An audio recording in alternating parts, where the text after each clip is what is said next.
but he was really teaching us how to be a human first.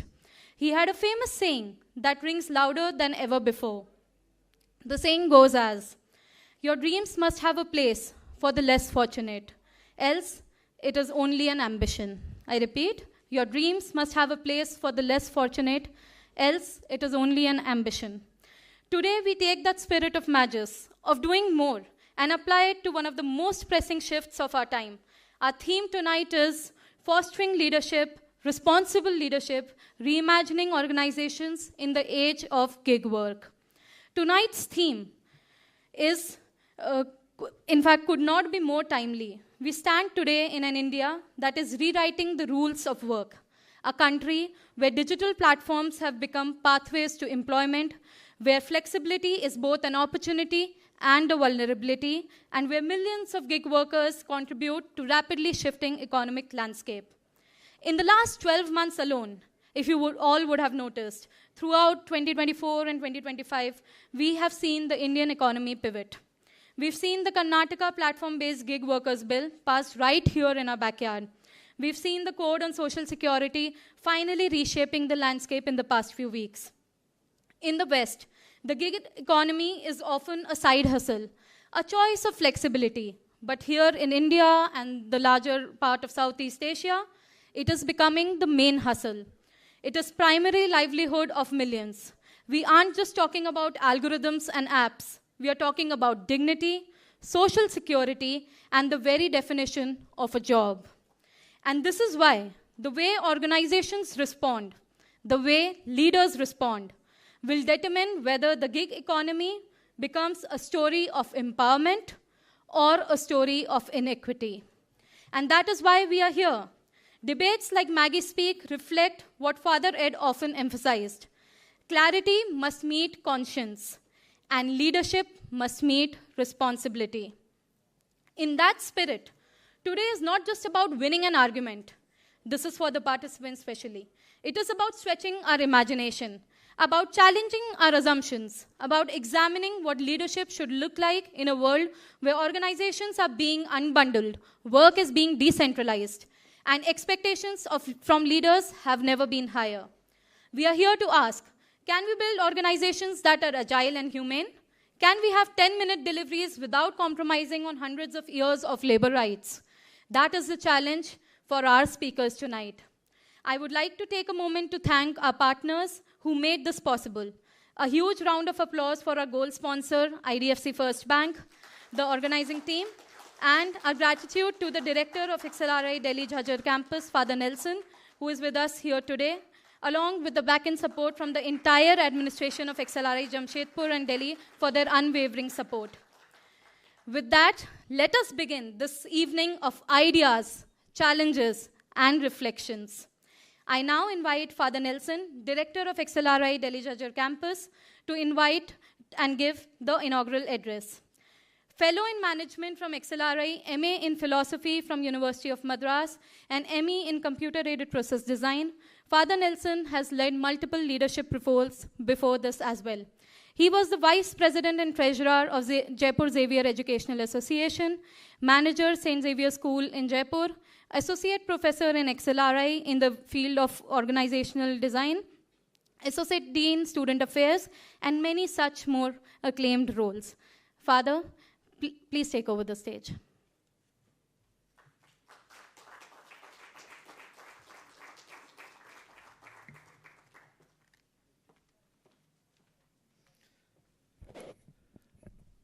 Distinguished alumni, especially I have seen two members of the Board of Governors who are also our alums, other alumni members, our sponsors, judges, students from other institutions, students of XLRI, and my dear friends. I stand here as one of those last group of people who have met and interacted with Father Ed McGrath. From 2011 till he passed away, I had various opportunities to interact with him. One of those important things which I remember about him is whenever we sat on those days for dinner, he always had a question about the institution, how well it was growing, how many people wrote the XAT exam, and he would repeat those questions. And he was never enough satisfied with what we had to say. He was a person who had Maggis built into him, and if he did not like your response, he would answer it in this way, not good enough. So you have to improve what you are saying. So that is perhaps the experience of his students as well, because that is what he asked of them: do the better, do more, do the best. As we are here and reflecting on these things, an important thing which I also remember about him, even towards the end of his life while he was losing his memory, was his sense of gratitude. And whenever I think about a session on gratitude, whenever I give a session on gratitude as a way of living, I always tell the story about him. When we visited him in the hospital towards the end of his life, he did not remember my name or the names of various other people because he was losing his memory. But as we left, he always had this phrase, "Thank you for visiting me." That was that sense of gratitude with which he lived.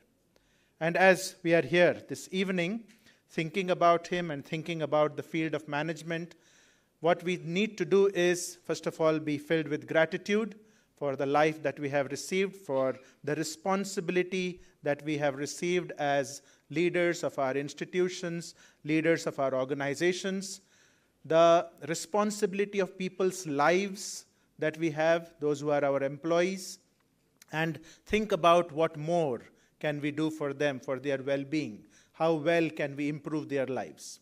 And as we take this theme, gig workers, whom we know they do not belong to the institution or the organization. They are freelance. We have no sense of responsibility to them in the classical sense. But we are here thinking about them, thinking about what more we can do about them, and that is the contribution which we make to the society and the field of management together. I'm happy, and I welcome you all to this interaction, and I look forward to fruitful interactions and more insights that we all will carry for our lives, for our work. Thank you, and may God bless you all.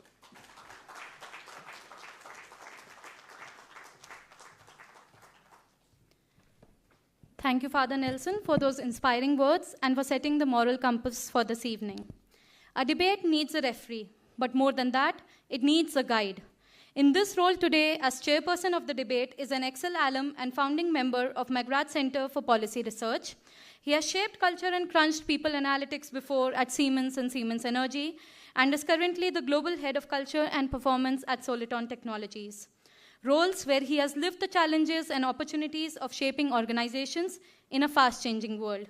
Please welcome the man who will hold the gavel tonight, Mr. Elliot D'Souza.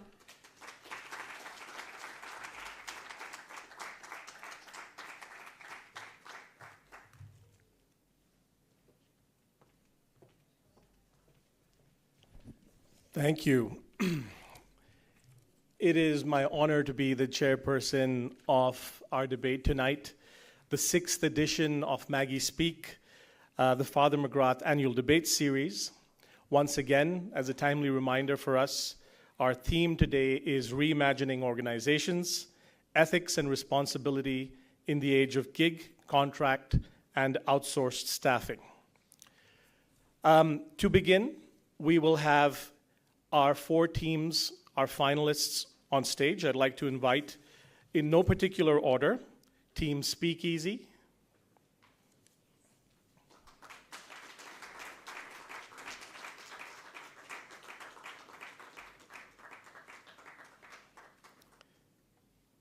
Team Metamorphosis,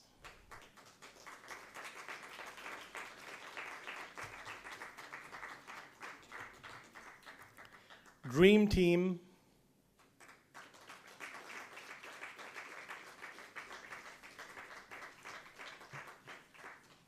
and Rebuttal Rebels.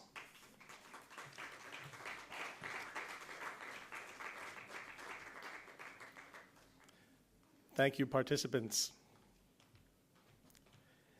I'd also like to acknowledge our jury members today.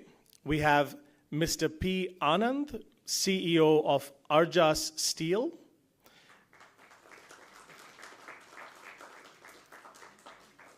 Mr. Ajoy Chawla, CEO Jewelry of Titan.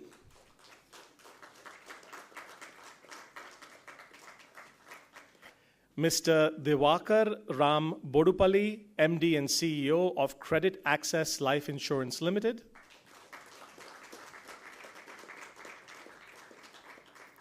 And Mr. Gopal Krishna Madabushi, Senior Vice President, Veolia Water Technologies and Solutions. Thank you, jury members. I trust you have your evaluation sheets. Fantastic. All right. In today's series of debates, we have 3 in total, staggered across 2 stages. 4 teams will participate.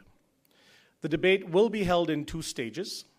In the pre-final stage, 2 teams would debate at a time. The winner of each round will move into the final stage. In the final stage, the 2 teams selected in the pre-final stage will compete. We are using the British parliamentary method of debate, which means one team will be the government, having a prime minister and a deputy prime minister. The team will speak for the motion. The other team will be the opposition, having a leader of the opposition and deputy leader of the opposition. This team will speak against the motion. Quick hygiene around debate flow. Opening will be by the government, prime minister, who will have 4 minutes, followed by an opening by the opposition, leader of the opposition, who will also have 4 minutes. This will be followed by an opening by the deputy prime minister on behalf of the government, who will also have 4 minutes, and then an opening by the deputy leader of the opposition, who will also have 4 minutes. Finally, we will have closing by the prime minister on behalf of the government, who will have 4 minutes, and a closing by the opposition, leader of the opposition, who will also have 4 minutes. At the end of 3 minutes, our timekeeper will raise his hand. I believe our timekeeper is Debashish. Am I right? Debashish, can we have you raise your hand, please? Ah, right there. Thank you. So please keep an eye out on Debashish. When he raises his hand, you will have 1 minute left. Please be timely. Exceeding your time limit will be penalized. All right. At this point, I would like only Team Speak Easy and Team Metamorphosis to remain on stage for round 1.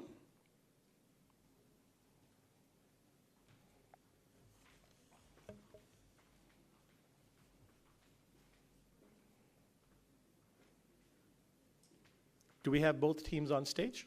Okay.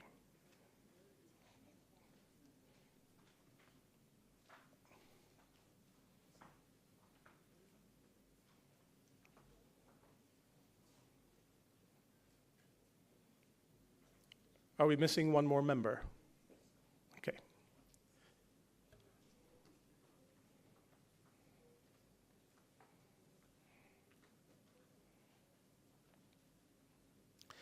As I understand it, the government will be on the left and the opposition on the right.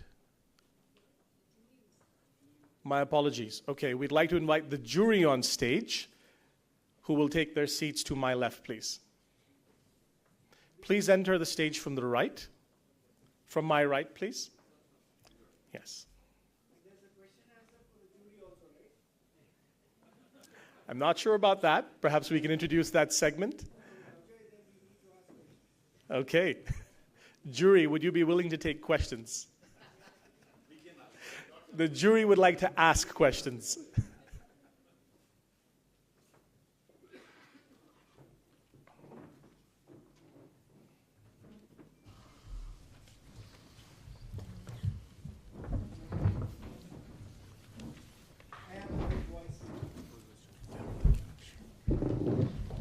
Wonderful. I trust our jury are comfortably seated and have pens and evaluation rubrics.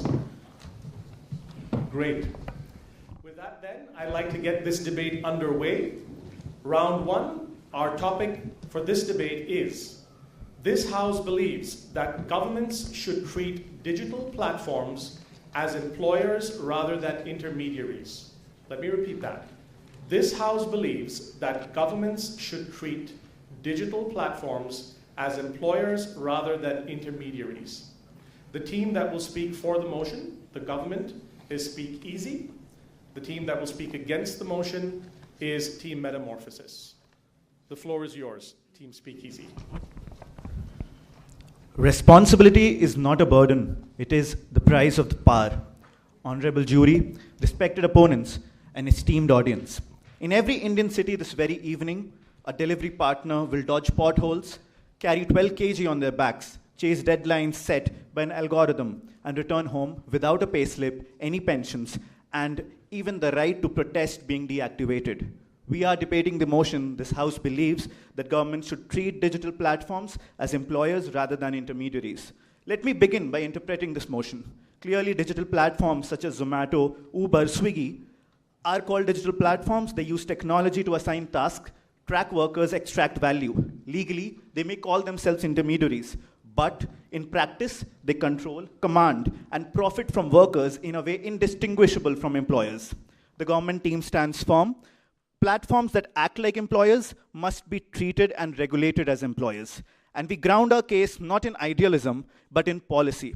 In 2020, India passed the Social Security Code, a landmark piece of legislation that for the first time recognized gig and platform workers as a distinct legal category and mandated platforms to contribute towards their welfare. The law exists, the state is ready. What matters now is, do we take care of them or leave them trapped in a gray zone of algorithmic exploitations? Our case rests on 4 pillars. First, algorithmic control equals employment. The very nature of platform work is defined by managerial authority, not just through humans. Swiggy and Zomato assign deliveries through heat maps. Ola penalizes drivers who cancels low-fare trips. Urban Company enforces minimum weekly hours to maintain active status. This isn't freedom. This is coded compulsion. If a platform dictates how work is done, when it's done, what task to accept, and how to behave, this meets every classical definition of an employer. The UK Supreme Court ruled as much in Uber versus Aslam, and India must do the same. Second, there is no level playing field here. For if one party benefits, the other is absorbing all the risk. Gig workers today pay for their own fuel, data, uniforms, maintenance, and bear full income volatility. In a Fair Work India report, total of only 2 out of 11 platforms guarantee minimum wage after expenses. That's not innovation, that's extraction. Let me put this bluntly. A person who's earning 225 in a 9-order day spends 180 on petrol, say. What remains is not a livelihood, it's a loophole. Third pillar, formal recognition unlocks protection. We have the law on our side. Yesterday itself, the labor codes were implemented, and the Social Security Code empowers the government to enforce aggregator contributions, up to 2% of turnover, capped at up to 5% of payouts. These funds can support pension schemes, health insurance, and other welfare measures. Fourth, India is not alone. California's ABC test, Spain's Riders test, and EU directive on platform work all tilt the balance in this favor. The legal tide is turning, and India must not lag. Our case is not just that government can act, the Social Security Code is in place. What remains is implementation. Our plan is to propose a digitally enabled, transparent, and enforceable system that protects the workers. But for now, let's ask the House to confirm and affirm a basic principle. If a company controls labor, benefits from that labor, disciplines that labor, it owns responsibility to that labor. No disguise of intermediary can justify the denial of dignity. Let us close the gap between the work that powers our apps and the protections that must power our laws. Thank you.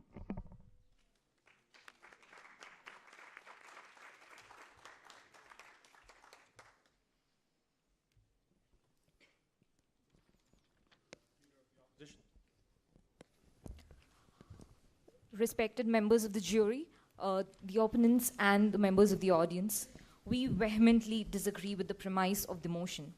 The proposition suggests that we treat digital platforms as employers to ensure accountability. It sounds like an intuitive solution to a rather complex problem, but beneath this cosmetic solution lies a dangerous misunderstanding of the very nature of platform work. Let me define the traditional employee-employer relationship. An employee is someone who is hired under formal employee contract for a significant duration of time. And a gig worker takes up tasks and gets paid for that specific task. Let me try to paint a picture over here. 15 years back, booking cabs, ordering food wasn't as easy as it is right now with a click of a button.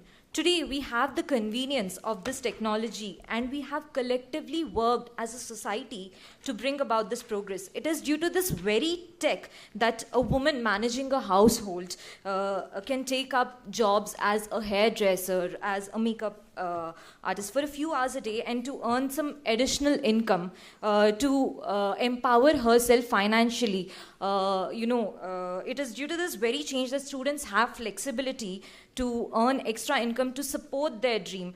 They can find work on multiple platforms, and this is the real flexibility that platforms provide. I would like to ask the proposition, which company allows you to work based on your flexibility and compensates you for that very specific work done? By treating platforms as employers, we are opening a can of worms which disturb this model unique to platform economy. It should be considered as a different category altogether, that is gig workers. You see, these platforms aren't manufacturing companies. They are tech companies trying to match supply with demand. Zomato is not into food business. The partner restaurant is. So, and the delivery partners who are working for these platforms, they need to be treated and compensated fairly. It is the responsibility of the government to make laws for gig works, and I am very happy with the labor code which has come into effect yesterday, which says that these aggregators need to allocate 2% of their profits for the welfare of these gig workers. So I urge the proposition to not confuse compliance with guardianship. The ecosystem is not that of a traditional manufacturing or service company. The workers do not fit in the category of employees here. So it's extremely essential to establish a separate category of gig workers, and now that it has been done, it is very important to implement it. Now let's talk about the feasibility aspect of it. Even if we want to consider the workers as employers, even if we want to hire everyone into the organization, Uber alone has 1 million drivers, approx 2.5 million people work on Swiggy and Zomato. These are humongous numbers, and these companies would be bigger than Indian Railways. They would be bigger than Tatas and Ambanis of the world. Can you imagine the kind of capital expenditure that would be required and the HR systems to be set in place to encourage, to manage this workforce? So the very rationale of treating the platforms as an employer collapses right here. I would like to take the example of Deliveroo, which has exited Spain because the law mandated that they be treated as gig workers. So by encouraging the idea, you are crushing the dreams of many who have started using the apps to make money based on flexibility. The transition of economy has happened, and there is no point in trying to fit the new ecosystem in the framework of yesteryears. Thank you, Leader of the Opposition. The floor now belongs to the Deputy Prime Minister. Thank you, ma'am. Amartya Sen once said, the worst kind of power is the kind that shapes lives while pretending it has no agency at all. Honorable judges, that single sentence sets the context of this debate. Digital platforms in India have acquired the power of control without accepting consequence and profit without bearing responsibility. And tonight, the opposition asks us to ride this wave and indulge in this fiction of autonomy. We refuse because, as mentioned, we are the government and we have a duty. Let us not begin with rhetoric, but with the true lived Indian reality. Across Indian cities, platform workers rise before dawn and work into the wee hours of the night. Yet a study found that 92% of them cannot negotiate their own base pay. and 84% are penalized for refusing low-paying jobs. If the worker cannot set price, cannot refuse work, cannot question penalties, and cannot appeal dismissal, then what flexibility does the opposition imagine they have? This is not intermediation. This is algorithmic command dressed as convenience. Even more revealing is the quiet expansion of managerial control. An ICRI audit found that so-called independent vendors at Blinkit and Big Basket's dark stores were subject to biometric attendance, output targets, CCTV monitoring, supervisor evaluations, and fixed shift structures. The law may not call them employees, but every corporate practice definitely does. When an intermediary behaves like an employer down to the last fingerprint scanner, the pretense evaporates. And the cost of this pretense is staggering. The 78 National Sample Survey estimates that 1.3 crore Indians now depend on gig work for their daily livelihood. Yet the same data set reveals that platforms workers earn 32 to 48% less than their urban counterparts. This wage suppression is not a market accident. It is a predictable outcome of misclassification. And more damning is the economic erosion caused by this misclassification. According to FICCI labor market report, India loses rupees 7,900 crore annually in foregone social security contributions because platforms evade PF, ESI, and gratuity obligations. And the opposition will insist that gig platforms are the only refuge for India's vast unskilled workforce. It assumes that the poor must gratefully accept precarity because they have no alternatives. That argument is not compassion. It is complacency dressed as inevitability. Plus, it is very, very far from reality. The NSSO 2023 unemployment survey shows that a majority of these gig workers were previously employed in construction, retail, and transport and were sacked because of economic shocks, forcing them into this regressive arbitrage of gig work, hence contesting this assumption of helplessness. And Indian institutions themselves see through this charade. Even the Niti Aayog's 2022 report, which the opposition will adorably quote, on page 58 concedes explicitly that platform workers operate in a gray zone of disguised employment. That phrase, disguised employment, should ring alarm bells. The disguise is not accidental. It is a legal veil that allows platforms to dictate labor conditions without assuming any of the duties historically attached to such dictation. Ladies and gentlemen, the global legal consensus is shifting. Platforms are employers. India cannot remain a moral outlier. And hence, this House must therefore affirm this motion because justice cannot stay blind where technology is definitely not. Thank you. Thank you, Deputy Prime Minister. The floor now belongs to the Deputy Leader of Opposition. Respected Chair and the jury, those were some really formidable comments and arguments made by the government. But let me try to reiterate what the debate is actually about. Let's take the example of the social wage code and the labor code and the regulations that have come into effect. But when were this actually formulated? This was done in 2020. And when was this come into effect? It was yesterday, like 5 years. Where is the real inefficiency? You know what? Categorization and misclassification of platforms, digital technology companies into employers doesn't really solve the problem. And I will tell you why.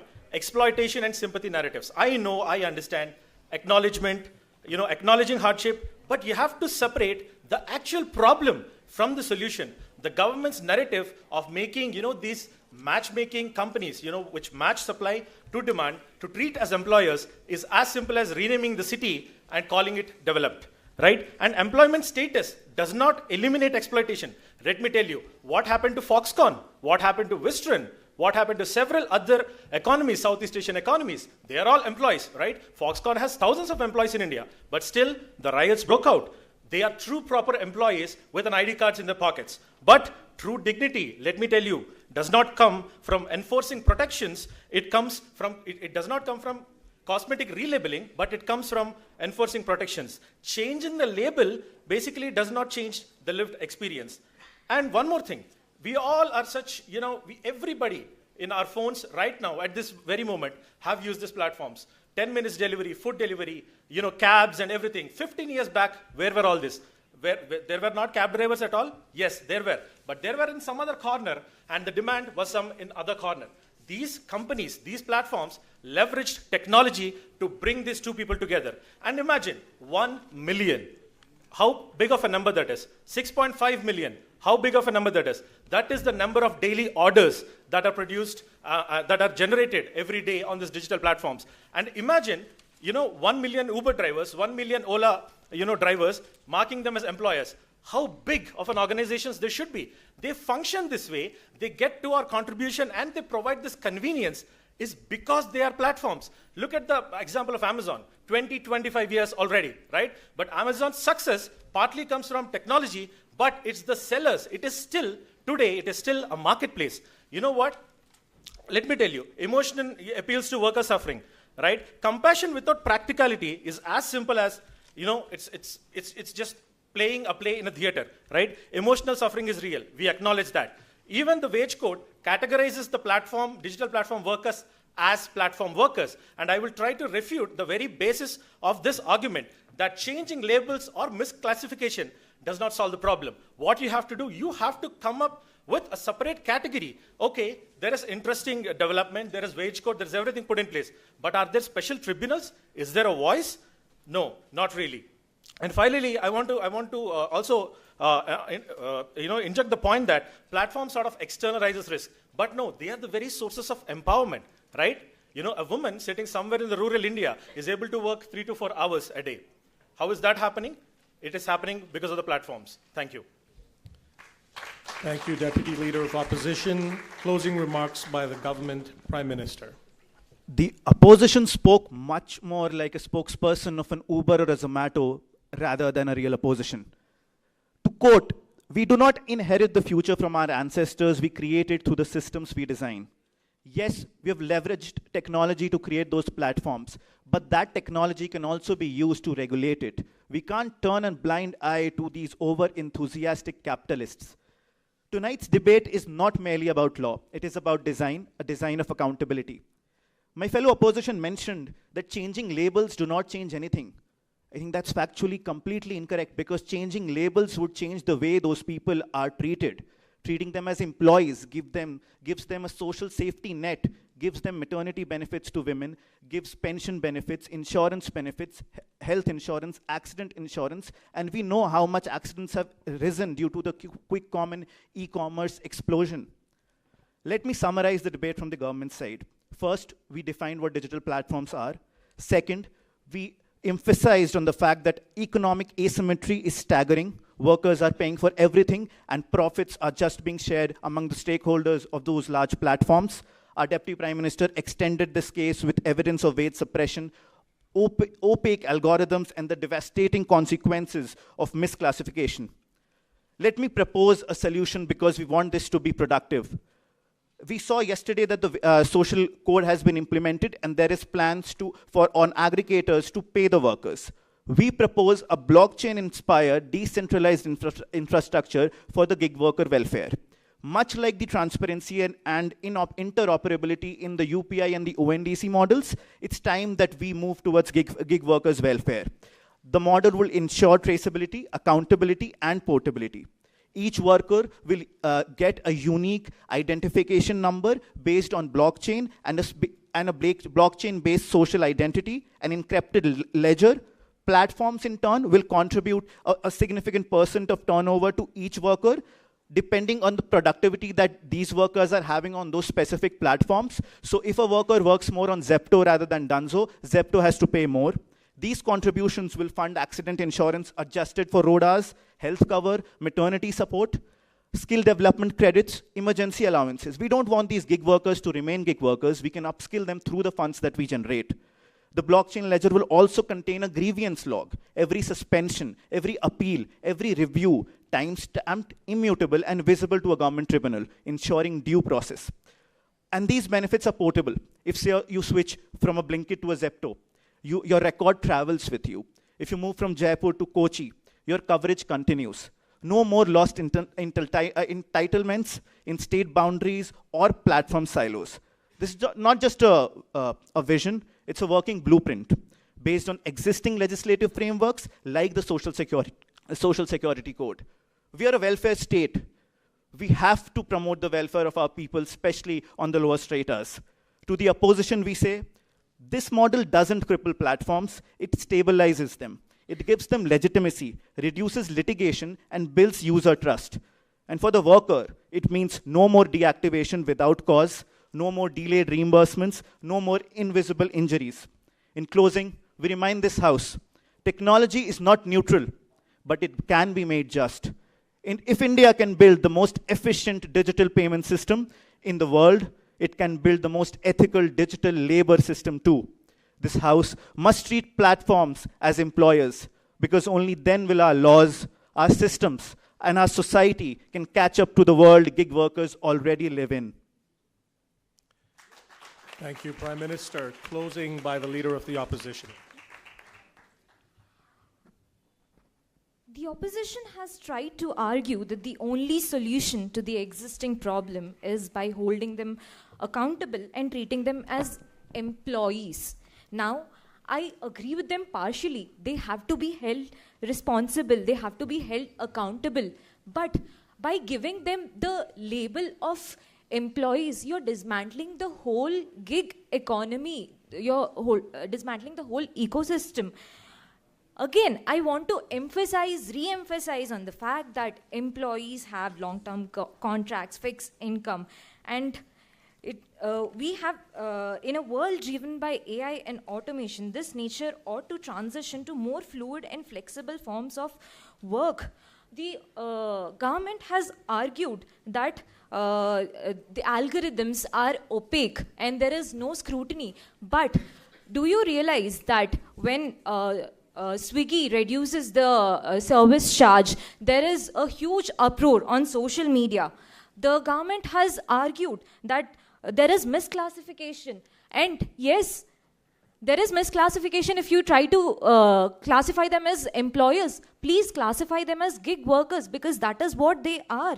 They also try to say that there should be solutions and there should be benefits to these workers. We agree with that, but these solutions should be brought in because of the laws. They should not be brought in because these people are being considered as employees. The very nature of work should not be changed. Renaming does not give them benefits. The laws and implementation of the laws gives them benefits. And we want benefits. We want solutions for these gig workers. You also talked about disguised employment. I would say that it is flexible work. It is not disguised employment. We are sympathetic to gig workers. We want solutions, and the solutions should be in the form of laws, the implementation of laws, some of which are providing incentives for regular engagement, partnering with insurers to provide low-cost health insurance and accidental coverage, issuing certifications to help workers upskill. So I would urge the government to take this seriously. If your law doesn't fit the world, rewrite the law, not the worker. Thank you.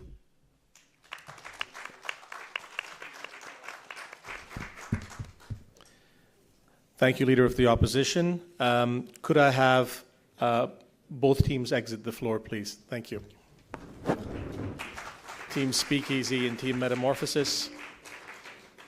We will now have a few minutes for the jury to deliberate.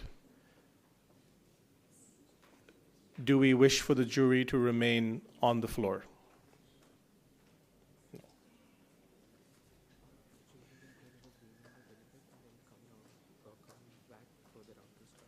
Okay. We have a designated space, the green room, for the jury to continue their deliberations, if the jury would like to proceed to the green room. Our excellent members will escort you there. Thank you.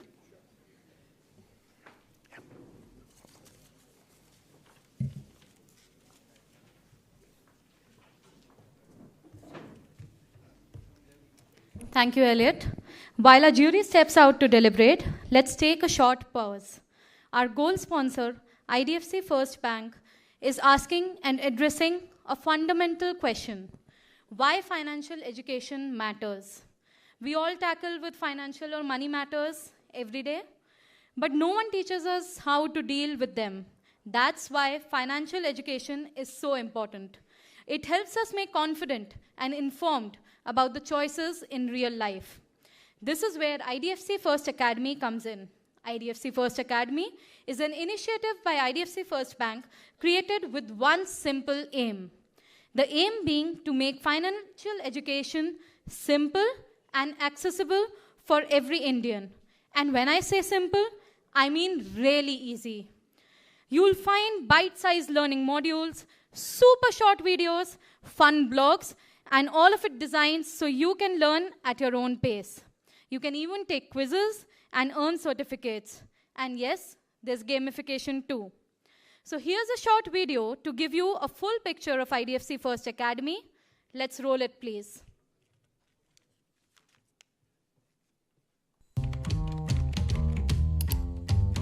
पैसों से जुड़ी एक चीज़ है जो हम अक्सर नज़रअंदाज कर देते हैं, पैसों की देखभाल करना, यानी मनी मैनेजमेंट, जो कि पैसे कमाने जितना ही अहम है। ये एक सफ़र है जो शुरू होता है फाइनेंस के बारे में सीखने से, और यही शुरुआत की है आईडीएफसी फर्स्ट एकेडमी ने। यहाँ सभी को फाइनेंशियल एजुकेशन से जुड़ी हर बात समझाई जाएगी आसान शब्दों में। तो आइए आज ही जुड़ जाइए IDFC First Academy से। IDFC First Academy, your first step towards financial literacy.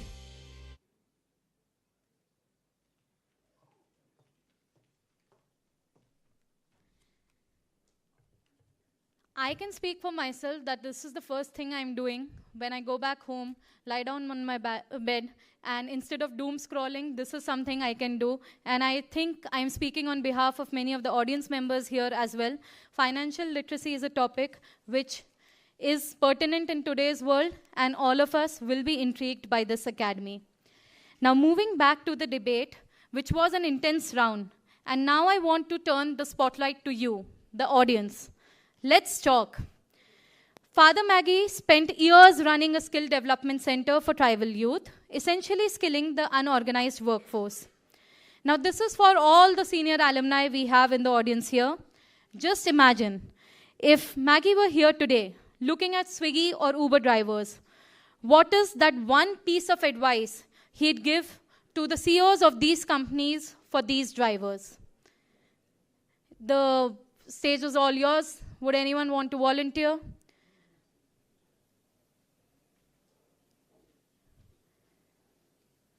If I don't see volunteers, I'll pick up people from the audience and then nominate them. I'll just repeat. If Maggie were here today, looking at Swiggy or Uber drivers, what is that one piece of advice he'd give to CEOs about the drivers? Do we have any volunteers, or would you prefer taking some time to deliberate over it? I assume people will want some time to deliberate over it. And while you deliberate over this thought, I do have some questions with exciting prizes for the audience. Let's have the first question on, please.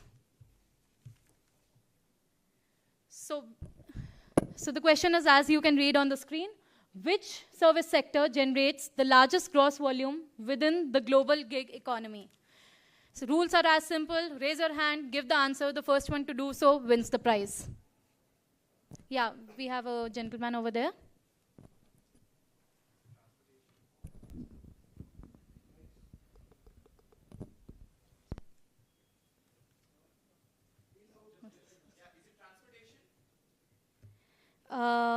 Okay, you're right. It is transportation. Yeah.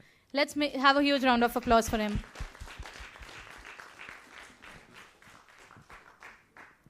Am I audible like this? Yeah. Yeah. So coming on the screen is the second question for this debate. What is the biggest cost component for the delivery gig workers? What is the biggest cost component for delivery gig workers? Is it food, fuel, data, or maintenance? Is it fuel? Correct. I want to confirm, you both are not the team members, right?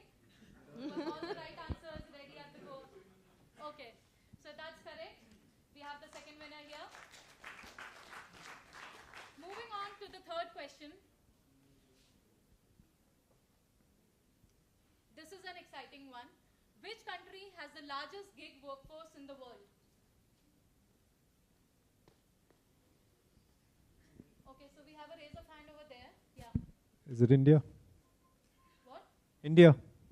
That, unfortunately, is the wrong answer. Would anyone take one more attempt at it? China. That, again, seemingly seems to be a wrong answer. And USA. that is right. So USA was way ahead in the curve, started this long time back, and they've just seemed to gather the numbers so far.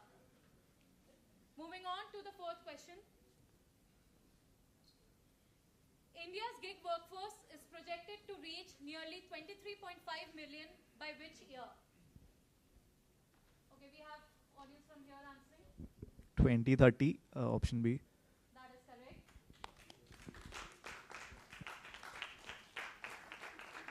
So this was in fact a study done by Niti Aayog, and it's a report they published this year itself. The report is also quite interesting.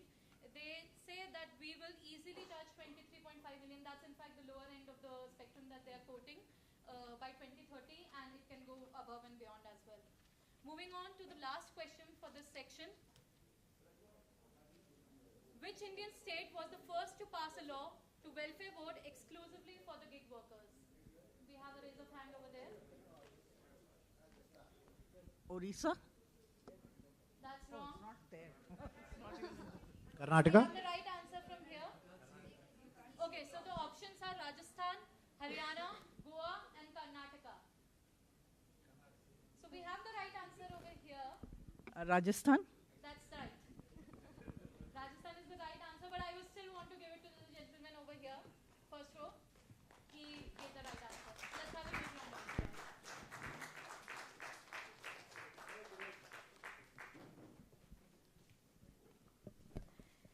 Our jury is back, and I would save that question for the next round, so keep pondering on that. And with this, I would invite Elliot back to the stage to take us to the round 2.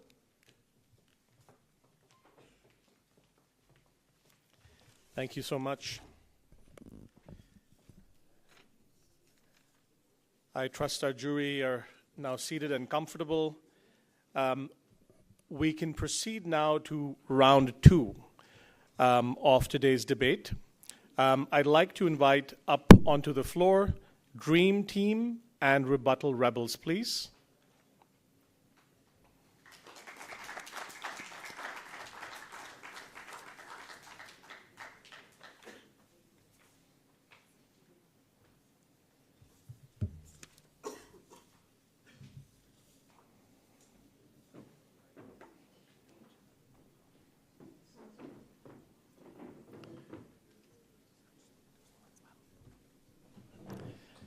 Thank you. Once again, a quick note on flow.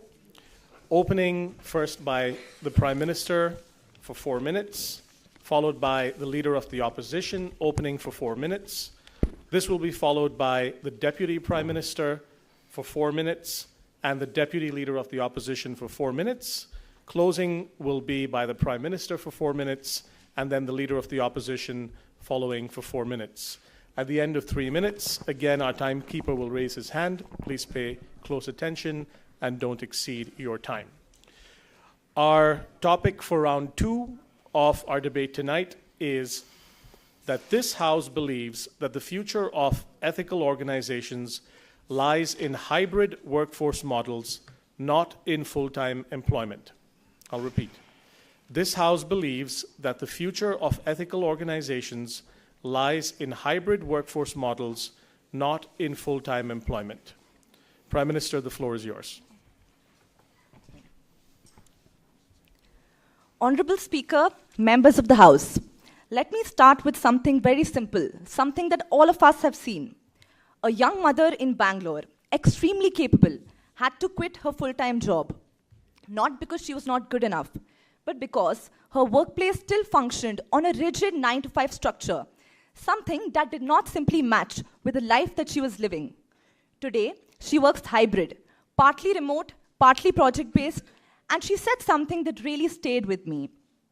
I didn't quit my career. The system wasn't built for someone like me. And honestly, that is exactly where the heart of this debate is. We're not arguing about productivity or convenience. We're asking a much deeper ethical question.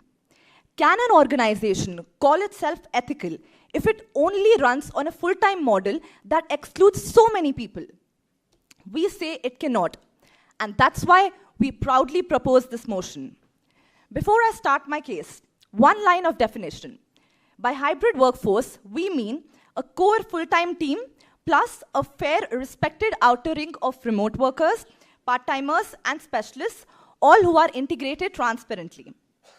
Now, Speaker, I'll present 3 clear reasons why hybrid is the ethical model of the future. My first point, full-time structures no longer reflect how real people live. This is the basics. The 9-to-5 model was built nearly a century back for ideal workers. Urban male, no caregiving duties, and today's workforce looks nothing like that. So we've got students, we've got caregivers, workers with disabilities, older professionals, people outside metros, all struggle under a rigid full-time format. A 2023 McKinsey study reported that 70% of the people leave their full-time jobs only because the structure was too rigid for them. Now, they aren't rejecting work. They are rejecting a structure that refuses to evolve. Hybrid meets people where they are, not where the tradition expects them to be. My second point, hybrid gives people dignity, autonomy, and well-being. An MIT Sloan study found that there was 40% better well-being among hybrid teams, and the reason was not less work. It was more control. Control over time, control over energy, control over how they manage their life with responsibilities. Now, ethical organizations don't just give salary. They protect the dignity and well-being. A full-time model just cannot promise that anymore. My third point is that hybrid expands inclusions in ways that full-time simply cannot. And that is where ethics becomes measurable. A 2024 Microsoft report found that hybrid increased the workforce participation. Women up by 28%, disabled workers up by 18%, older workers up by 15%. That's not a slogan like we care about diversity. That is basically structure creating inclusion. Full-time only systems quietly push people out. Hybrid systems pull them in and keep them there. If your employment model systematically excludes an entire group of people, then it possibly cannot claim to be ethical. Honorable Speaker, full-time work helps build the organizations of the past, but it cannot possibly carry the ethical responsibility of the future. Hybrid is not a perk. It isn't a trend. It is simply a more human, more inclusive, and more responsible way of organizing work. And that is why we stand firmly for this motion. Thank you. Thank you, Prime Minister. Floor belongs to Leader of the Opposition. Thank you. Today, the Treasury benches would want us to believe that scheduling a Zoom call is the only way to begin any conversation around ethics. Well, the future of ethical organization lies only in part to a hybrid workforce, simply because morality cannot be completely outsourced to the cloud itself. Why, you ask? Well, the most essential work can never be outsourced. Outsourcing would work, but only for some part of the portions. Only jobs that are related to the information technology industry. Only white-collar jobs are something that would thrive in a hybrid workforce environment. When we talk about ethics, sir, is bottoms up. It is the most vulnerable people who you have to address first. It is the most vulnerable audience that you have to target first to begin any conversation around ethics. A McKinsey report recently found that only 12% of the present Indian job market can actually thrive in a hybrid setup. It can actually work in a hybrid model. And even in the next 2 decades, that number can only rise to as much as 28%. So let's actually calm ourselves down and think that the most vulnerables should be addressed first and not directly jump to finding out the best Wi-Fi plan that would work for us. Secondly, hybrid workforce and hybrid model of working is a function of the setups that the employees have in the first place. There is a debate of haves versus have-nots in this. Internet penetration is as low as 55% in India still. A Forbes report has found out that remote work from home capabilities actually reinforce the inequalities that they set out to eliminate in the first place. And let's actually ask ourselves, does every person of the labor force have the kind of safe, even ergonomic, even quiet environment to thrive in a workplace that is essentially hybrid in the 21st century? Not yet, sir, not yet. And while Madam Prime Minister begins to talk about institutionalizing gender roles, let me tell you, the same caregiver expectation that exists on women in India today, in the world today in fact, it would try to actually just render that still. The kitchen and the cubicle will get merged, and that is just exploitation reinforcing itself. Well, don't you think that in a hybrid model, there would be reduced visibility, even more less opportunities, even more chance for women to be overlooked in the organizations? And it would coerce women that instead of joining back the workforce, they opt for jobs that are suited to hybrid setups. That essentially is exclusion, ma'am. Thirdly, the collective voice would get weakened out in any hybrid setup. The enforcement of ethical regulations can only be done when there is a power to collectively bargain. When people can't observe the patterns of discriminations, that only a physical model gets a glimpse of an eye, they cannot talk about it. You can call everything AI enabled, but the bias will exist in the first place. Methods of informal resistance, methods that even Gandhiji advocated in 1918 in the Ahmedabad strike, right? These methods can never function. And while history does not repeat itself, history does rhyme.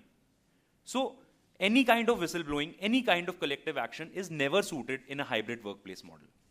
People, whistleblowers like Satyendra Dubey, we would never get them in such a model. Leader of the Opposition, please conclude opening remarks.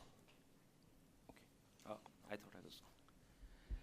Lastly, I also believe that a surveillance and privacy violation is in fact being done by companies who are opting for such models.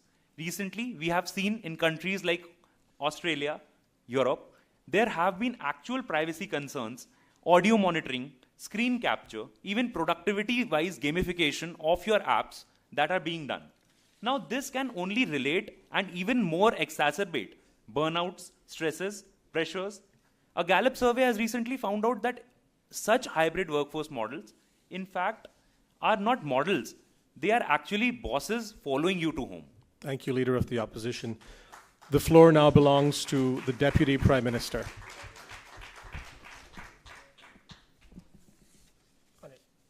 Thank you, Mr. Speaker. And first off, the government would like to re-emphasize the point of the debate, which is that the future of all the organizations going forward lies in holding the ethical principles at the core of every organization.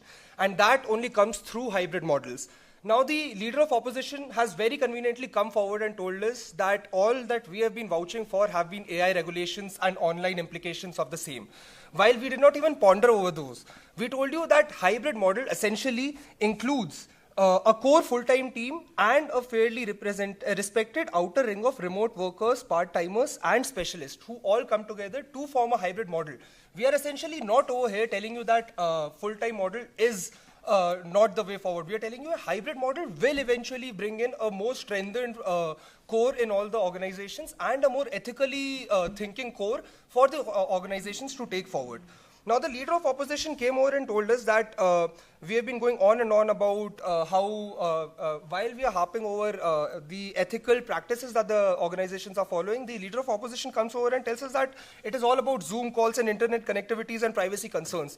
We tell you that privacy concerns in the Australian spaces, we tell you that all the other concerns which the law currently lacks are being developed, as we have seen, as the nation has already woken up today morning to 4 new regulations coming in, wherein the gig workers, the part-time workers have been, clearly taken into the loop of the organizational structure, and they've all been institutionalized within that structure. So going forward, the law is also accommodating these hybrid models into the future, and even they view it as the best possible practice going forward.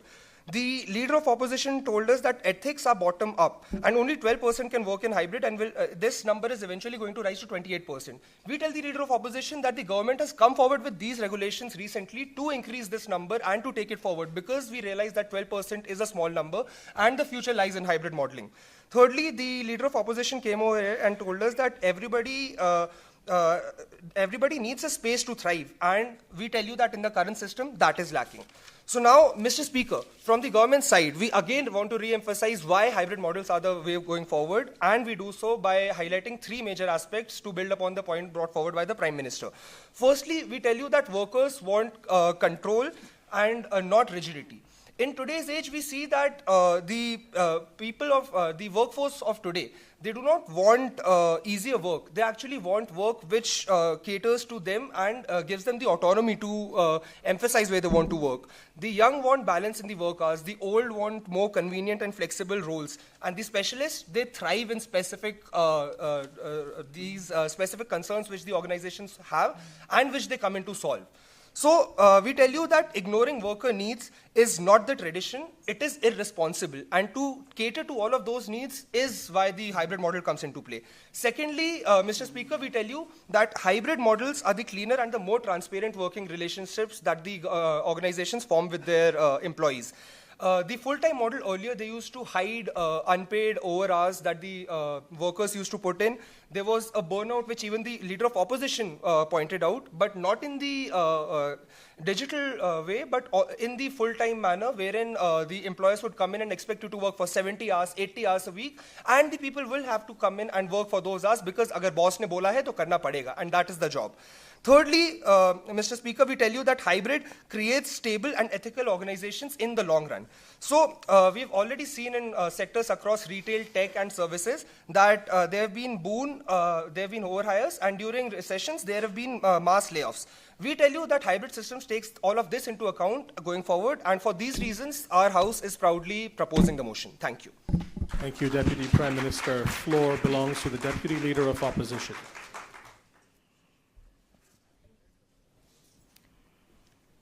Let me begin by saying that, Honorable Speaker, I'm extremely disappointed that our government is choosing to evade its responsibility to people and asking our citizens to settle for less. The government itself said that it does not believe in a full hybrid model. It is mixing hybrid with full-time employment. I would like to point out that this clearly shows that they themselves are not confident about how good a hybrid model would work. Let me break down some of the absolutely hypocritical and absolutely impractical points put forward by the government. The first one is that they are saying that it will improve the position of women. Now, this is another way to simply evade the responsibility, because if we are saying that the best way to accommodate women is through a hybrid workforce model, we are essentially saying that we have failed to create an environment for women where they can work full-time, come to office, and still have their needs being taken care of. I ask, why can we not create a workforce where maternity leaves are given, where people are, where children and all the other things that women have to deal with, why are they not accommodated? Why are we saying that we need to put a band-aid called hybrid workforce on this and then improve women's lives? We are basically taking away the responsibility and asking them to sort of take care of themselves. This is not taking care of your people. This is evading responsibility and doing what makes you comfortable. The second point put forward by the government, which I would like to oppose, is about flexibility. I would like to ask the government, how is flexibility ethical? Because when you are saying that hybrid workforces improve flexibility, you are saying it for how many people? Out of the entire Indian population, a very small portion of the knowledge workers are the only people who have this kind of luxury. The rest of them don't. So how is a sort of system which does not even create equity, how is it ethical, I ask? The third point put forward by the government is about autonomy. Autonomy does not mean fairness. It is just a fancy way to say that we no longer want to take responsibility for you, and therefore you are free to do as you wish, but you also have to deal with the consequences. How many hybrid workers are being treated right? In order to monitor their productivity, their privacy is violated. They are constantly put on screen recording. In fact, it gives companies an easy way to squeeze more work out of people, because we still do not have enough protection for employees for their data privacy. The Honorable Prime Minister said that this is a structure that creates inclusion. I would like to repeat what the leader of the opposition has said again. Hybrid workforce is not possible for every line of worker. It is only possible for a very small fraction. So how can we even think about implementing a system when it does not include everybody?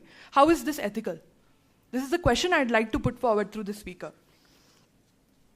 I ask, the government will talk about flexibility, opportunity, and empowerment, but let's unpack what hybrid really means in the real world. It often means two classes of workers inside the same system. One with benefits, voice, and protection, the other doing the same work without the safety net. Deputy Leader of Opposition, please conclude remarks. We must examine who pays the price. Studies from India's platform economy reveals that nearly 80% of hybrid workers have no access to the kind of environment which they require. So I humbly ask the government to please think about the welfare of the people and to not attach band-aids over things which they are not able to control. Thank you, Deputy Leader of Opposition. Closing remarks by the Prime Minister.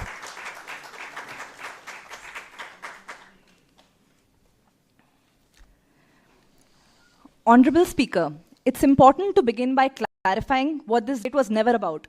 So this debate was never about productivity charts. It was never about easier coordination, never about office culture or where someone sits. Those are operational choices. This motion asks a simple ethical question. What kind of structure allows the human beings to participate fully, fairly, and with dignity? And once we center that, the picture becomes unmistakably clear. A full-time only model assumes that everyone's life can fit in a single pattern. Hybrid accepts that people live differently, and ethical systems have to reflect that, not erase that. Think of a parent who must leave by 4 p.m. for a school pickup. The commitment is there, the talent is there, the work is getting done. The only thing that does not fit is the rigidity of the system. Now, hybrid fixes the system without ever compromising the work. Hybrid will give people agency over their time and their energy, not as a favor, but as a fundamental respect for the realities that they are carrying. Hybrid will bring clarity, written expectations, clear timelines, and defined limits, the foundation of fairness.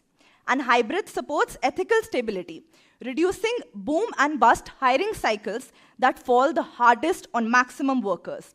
Speaker, any organization claiming to be ethical must choose the structure that honors people's realities, not the one that forces people to abandon them.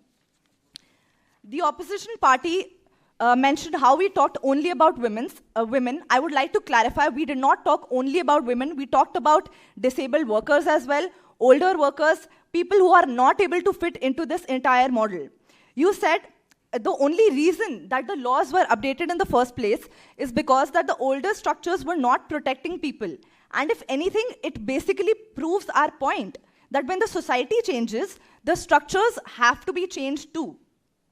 You spoke about how is flexibility ethical. Now, for example, any system can be abused, even full-time, which is why the law had to step in now. The law did not expand the protection because the full-time was perfect. It expanded protections because the system was not keeping up with the real work patterns. The opposition also mentioned that hybrid lowers productivity. Now, people are not less productive, they're less exhausted. Most of the lost productivity in full-time comes from commuting, pointless in-office waiting, or staying up late just to be seen. Now, hybrid will remove all of that. Actual output does not stop. Busy work does. Also, the opposition mentioned about how collaboration will become harder. So collaboration is not a building thing. It's a clarity thing. If a person needs 4 walls to talk to each other, that team has a communication issue. That is not a hybrid issue. So plenty of companies build the products across countries every single day. Honorable Speaker, at the end of this debate, everything comes down to one moral question. Who gets to belong? A full-time only structure quietly benefits those whose lives align neatly with its expectation. Everyone else, I would like to reiterate, caregivers, disabled workers, older professionals, people outside metros, not only women, end up working twice as hard just to stand in the same place. The House is not being asked to pick a trend. It's being asked to pick a moral direction towards fairness, towards inclusion, towards structure that actually recognizes the real lives that people lead. And on every ethical parameter, dignity, access, clarity, stability, justice, hybrid is the only model that meets the responsibilities of an ethical organization. So for the people who are never accommodated, for the people whose realities deserve respect, this debate decisively belongs to the government. Thank you. Thank you, Prime Minister. Closing by the Leader of the Opposition, please. Both Madam Prime Minister and her deputy continue to focus on that ethics in the future is going to solely come from hybrid models. In what industries, ma'am? Because the way I look at it, only 20 to 28% of the industries would be ready for such hybrid models. Hybrid is it might be great for a freelance IT professional working from a beach at Goa, but is it just as great for a delivery partner delivering his coffee to that beach? It is not. Where does the buck stop for the blue-collar workers? Who is responsible for their welfare? Well, the most essential and the frontline workers are not being outsourced. And you argue that operational structures are not something that we need to consider. If the government has regulated things in a way that would make it certain that the industry would continue to act in a way, the government itself is responsible for having such operational measure in place. Because from the way I see it, only low-level white-collar jobs and only blue-collar jobs, these are the only two categories that are being forced to shift hybrid. And in the pretext of being shifting to an hybrid model, in parallel, we are also seeing contractualizing of these jobs. So when these two things work in tandem, things do really get weird for the bottommost sector. I would also like to argue that the power to collectively bargain is essentially missing from all these altogether. The power that a whistleblower brings into the organization, the kind of transparency he gets to see when he actually comes down to the office is something that is entirely missing. Would Satyendra Dubey ever have exposed the corrupt practices at NHAI if he was not, he was a gig worker operating remotely in a flat hierarchy-based system? No. It happened simply because he got to see all the aspects and a bird's eye view of entire office workings while working from office. Also, the government bench does not understand that surveillance and privacy violation is a real thing that is happening. In the name of gamifications, these apps are forcing riders, are forcing drivers to continue to chase targets for the day. At what cost? At the cost of their own mental well-being. Unethical, and this system is unethical for the organizational point of view as well. Because in any organization, there is a culture that gets transmitted. There is a peer-to-peer learning that happens. There is learning by observation that impregnates the working around all the departments and not just the department that you are confined to. It would only ultimately lead to weak social ties. And that is what time and again data has been observing. Responsibility and security of the government, the statutes of the day, even the labor codes that are being implemented, the EPFO, ESIC benefits, all risks are being constantly shifted from the employers to third parties and contract workers in the name of hybridization. Hybridization, I would argue, is the worst of the both worlds because you are expected to show at office in 2 days a week while continue to reply to emails late into the night. Well, hybridization has indeed made me flexible. I can choose the color of my pajamas while replying to such emails. And the government continues to argue that this utopian future would exist in some place.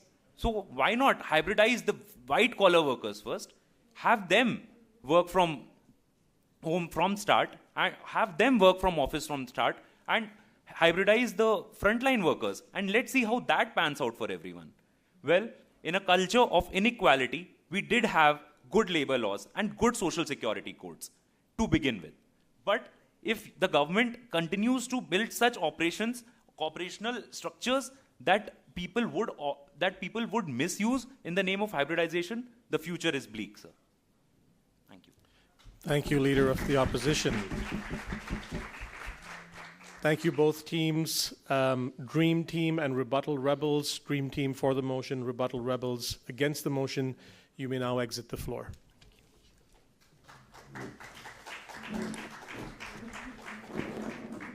The jury is once again invited to proceed to the green room for deliberations.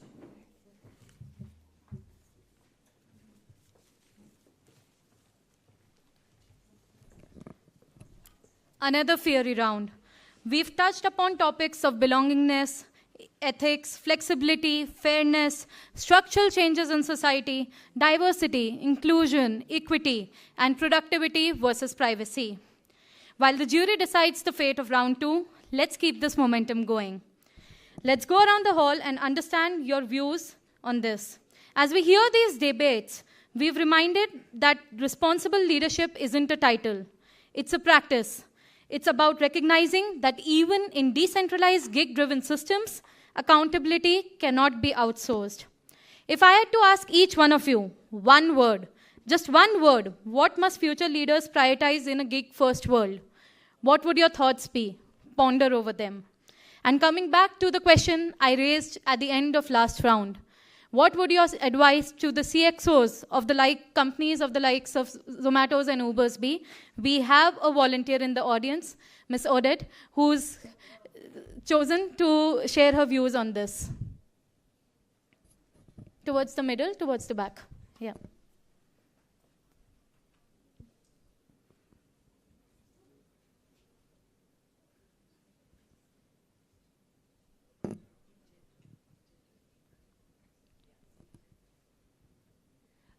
I'm taking a slightly different angle rather than the CXOs to the employees. And let's just take the lowest of them in the hierarchy, the drivers, okay? Maggie, if he spoke to them, he would not be speaking to them as a driver, but as a human being first. He would have immediately established he's Shrikant with 2 kids, Manjunath and Shruti, and he lives in Hebal. He would have interacted as a human being, and I think that's the first part of what we all learned at Excel. Secondly, when things go wrong, in the case of, let's say, Maggie sitting in a cab, to give you that example, and the driver rolls down his window to spit, or he honks too much, or he takes a free left turn when there isn't a left turn. Maggie's favorite term, which we all remember, was consideration for others, huh? He would have gently explained to him rather than berated him, and made him aware of the interlinkages between various different people and how the impact and consequence of our actions. So I think these 2 things down, up the hierarchy as well, would be the very same 2 things that we could expect from Father McGrath. Let's have a huge round of applause for her. We have one more volunteer who wants to share his thoughts. Let's hand over the mic to him.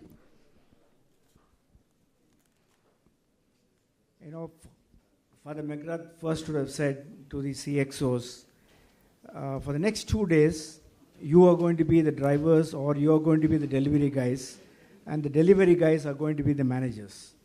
And they will then see how it goes. That is the first thing you would have said. The second thing you would have said is, take care of them, ठीक है?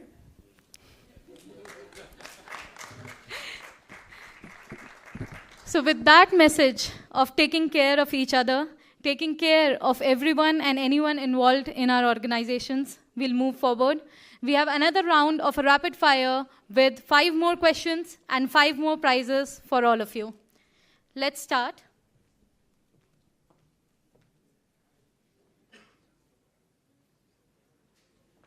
Am I audible?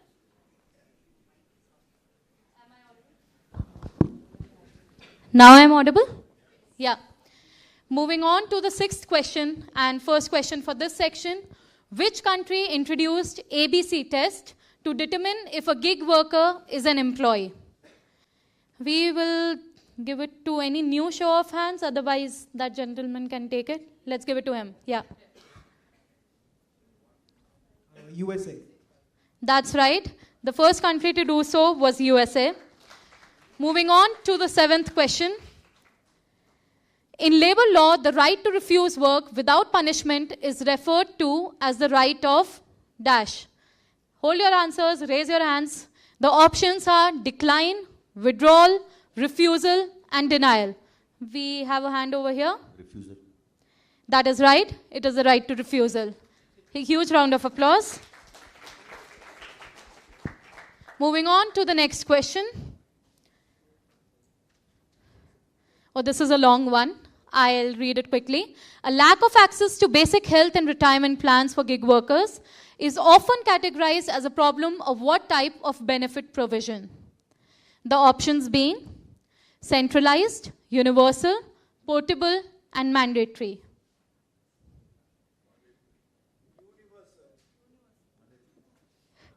Okay, so we'll give it to him. The answer is not that. Okay, so we have a hand over here. Let's give it to her. Mandatory. No, wrong. Portable. That's right. Let's have a huge round of applause for him. It's portable.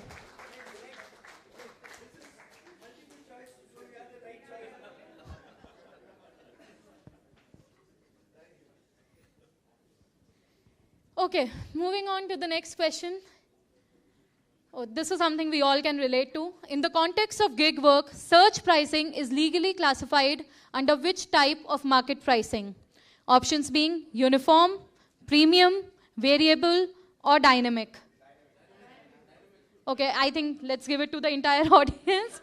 A huge round of applause for all of you. It's dynamic.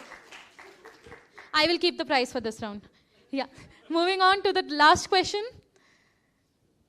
Which global platform is considered the pioneer of ride-based gig work?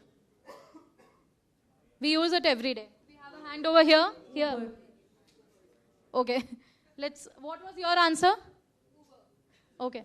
So in the spirit of, I guess, the last question having rolled over, we can give it to both of them. One envelope each.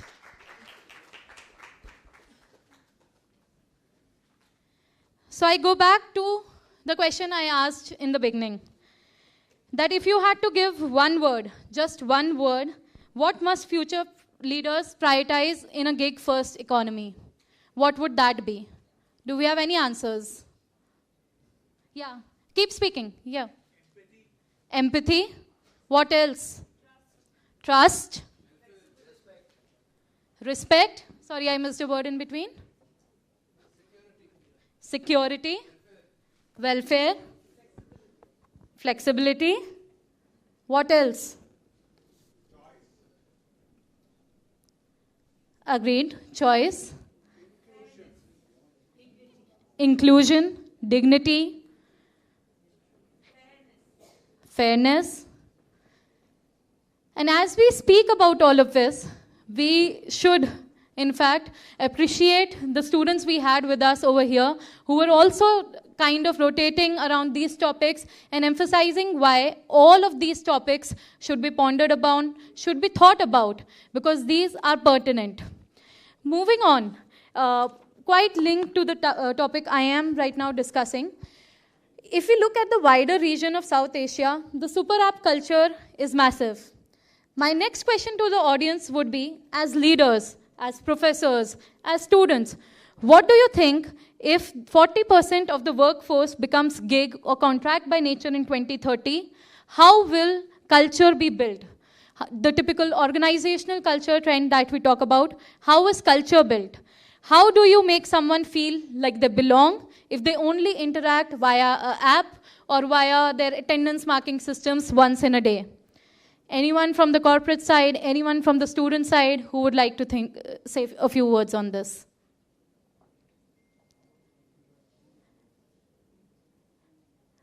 How do you essentially bring in aspect of culture, organizational culture? while we don't have any volunteers, I would only say one thing: human touch is the only algorithm which cannot depreciate. So human touch is important. We should increase, and some companies are in fact doing this. They are bringing in resting rooms for the employees. They are bringing in aspects of informal meetups for the employees. They are bringing in aspects of morning stand-ups and evening stand-ups, which help the employees raise their concerns, which help the employees imbibe the culture and go in the right direction. And with that, we have the jury back on the stage, and I now welcome back Elliot D'Souza to take to announce, in fact, the results of round. Thank you. So I'm pleased to announce the winners of round 1 and round 2 of this debate series. The winner of round 1 is Team Speakeasy, the team that spoke for the motion. Is the team here? Could you stand, please? Thank you. We don't need to.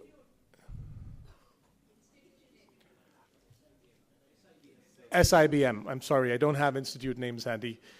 The winner of round 2 is Dream Team, the team for the motion. Could you please stand? Thank you. Their institute is MICA, Ahmedabad. Thank you to both teams, Speakeasy and Dream Team. You will now proceed to the finals. Thank you also to the other teams, Metamorphosis and Rebuttal Rebels, for your debate contributions. I will now like to invite our MC for next steps.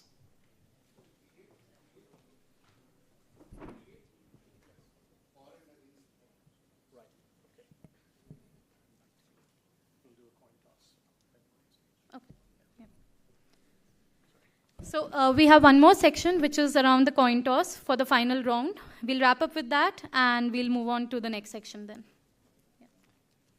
Thank you. My apologies. Can I have both Speakeasy and Dream Team up on stage, please?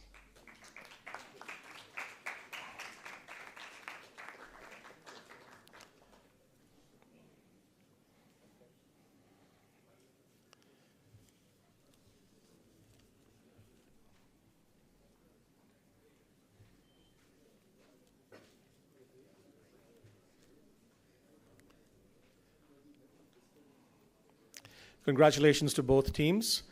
For the final debate, we will decide the team for the motion and against the motion by a coin toss. One team may choose heads or tails. You may inspect the coin before that. It is fair. We will then have a break before we proceed to the finals.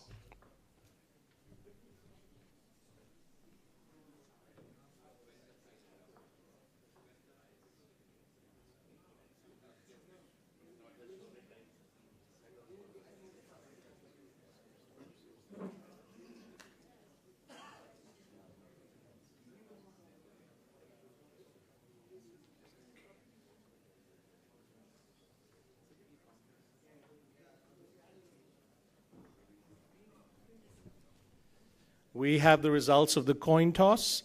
Dream Team will speak for the motion, and Speakeasy will speak against the motion for the finals. Thank you.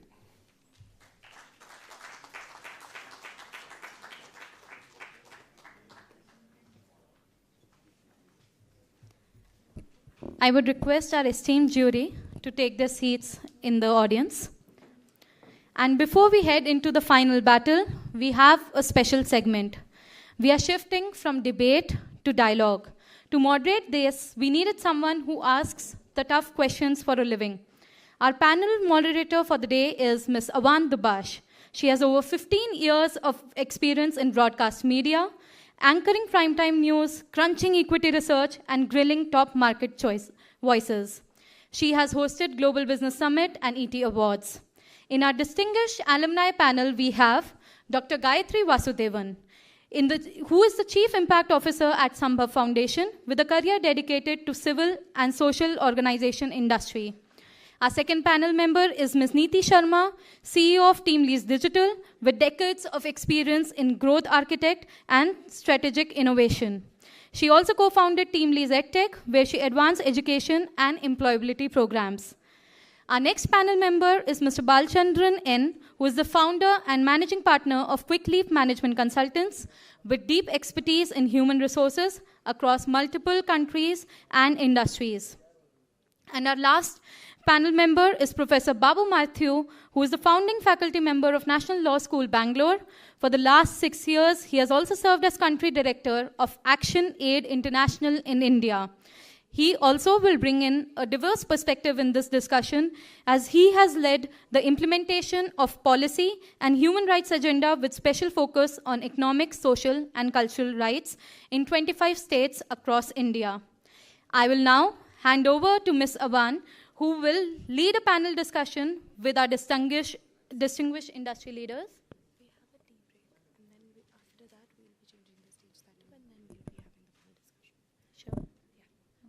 Okay, so sorry for the confusion. There's a small change in plans. We have a small tea break now. I would request all of you to come back here sharp at 6:30 to start with the panel discussion.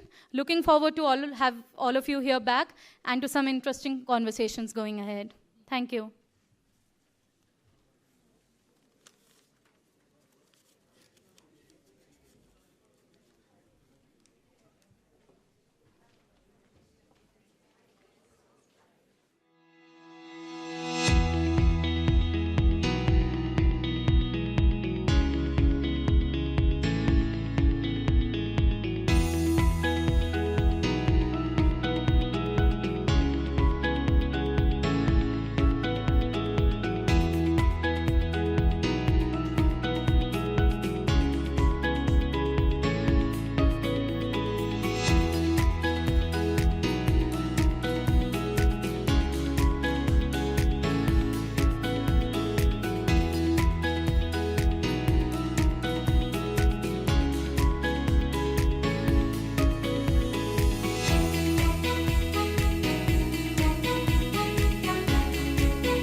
I hope you are recharged.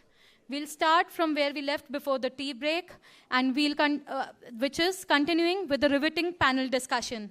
I'll do a quick recap and reintroduce the team joining us on the stage in the next 2 minutes. Moderating the discussion, we have Ms. Avan Dubash, who has over 15 years of experience in broadcast media, anchoring primetime news, crunching equity research, and grilling top market voices. Joining Ms. Avan,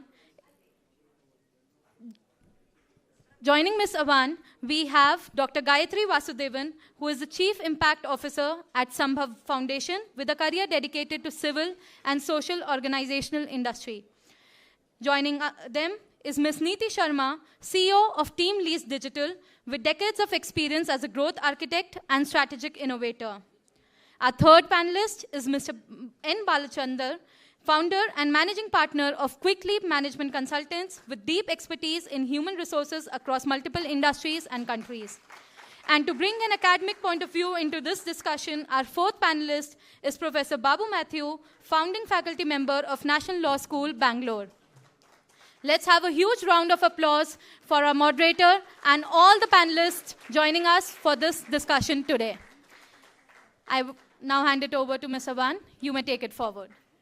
Thank you. Thank you so much for that. Looks like we have the ladies on one side and the gentlemen on the other. I wonder if there's going to be opposing views through this debate, but we'll just have to wait and watch. So thank you all so much for taking the time out. And I will start with ladies first. And, you know, Dr. Vasudevan, it's interesting because women do constitute a very large part of the informal contractual economy. And you have built a social enterprise. And just a short while ago, when they were in the break, they asked the question, what do future leaders need to do to be ready for the gig economy? And we heard words like respect and dignity and things like that. And you were talking to us just a short while ago from your personal perspective, saying that even with the skills, with vocation, with entrepreneurship, what people want at the end of the day is respect. Can you elaborate a little bit more on that and how companies can balance customer expectations with rights of the workers?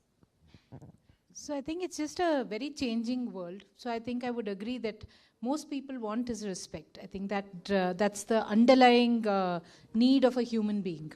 The changing workforce, I think, redefines what respect means. And a lot of it is to do also with other changes in society which have come in, right? Technology has meant that far more communication is available.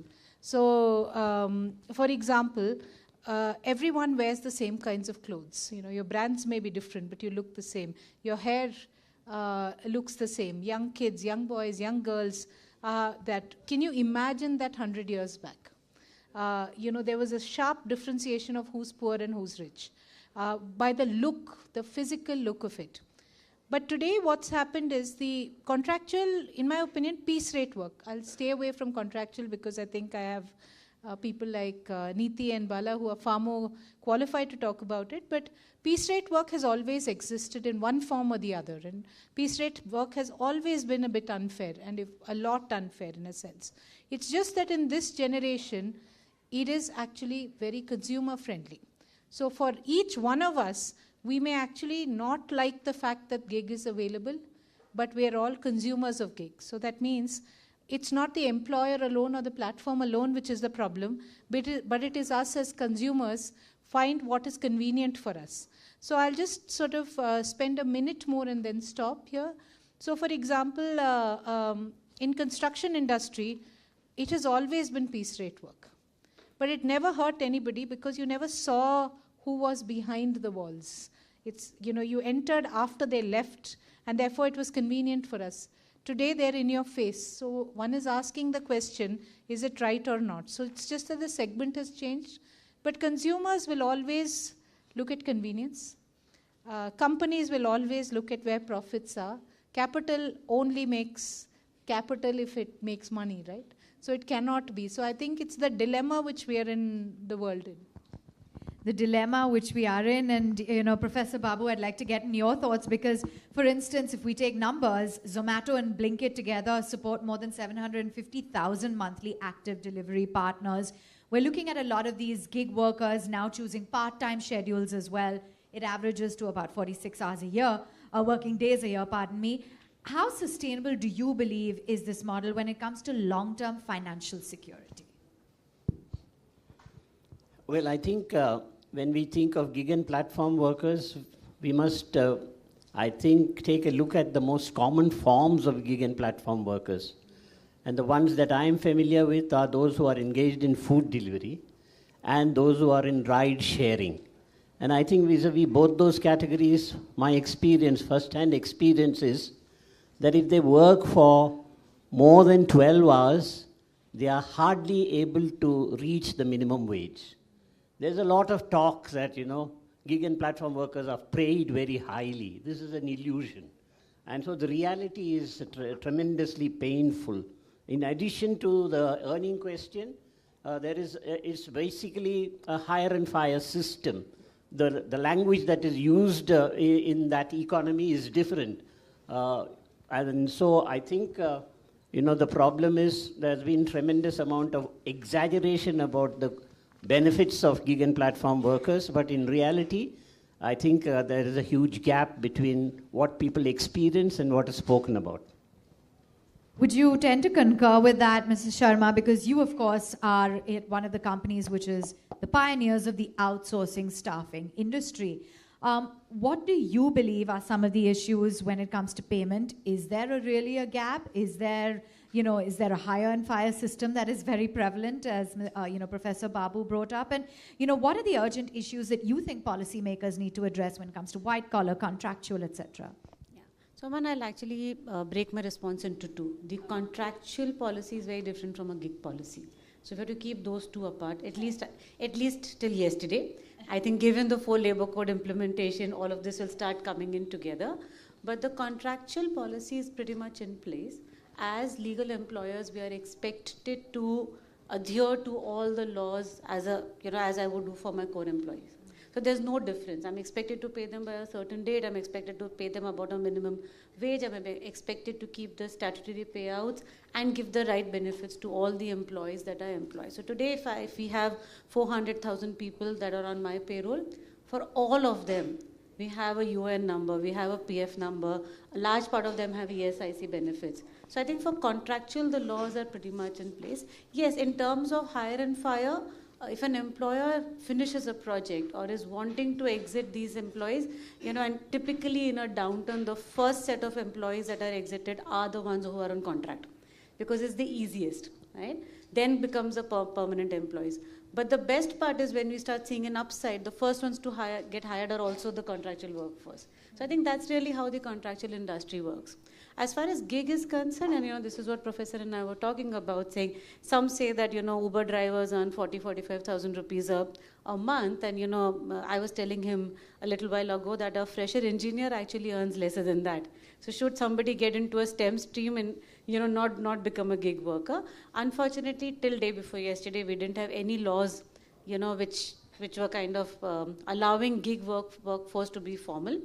Given yesterday's 4 labor code implementation, and whenever we start following all of that, now gig workforce is coming under the ambit of the law, which is going to be very different from where we are right now. So whether it is a Swiggy, Zomato, a construction worker, or whether it's a digital marketing person, a product engineer, a design person, all of it, right? Maybe an anchor like yours, because there are lots of gig workers in your industry as well. I think all of them are going to come under the ambit of the law, which is the first good step. Of course, a lot of other things need to also get included, but I guess it will happen over a period of time. But so far, yes, gig workforce did not come under any law, which is why they did not have any benefits as of now. Fair. So that, of course, changes the game completely, and I will delve into that a little bit further. Mr. Balchandar, I want to get in your view, because the argument is that India is moving to this predominantly gig-based workforce across professions, as we've been discussing. What, according to you, are some of the safeguards that companies can implement in order to make sure that this shift is equitable? And if you can share some examples as well, that would be great. Sure. See, I think I'm here on the panel because I've worked in corporates, right? Multiple industries. Hence I asked for the examples. Yeah, I know.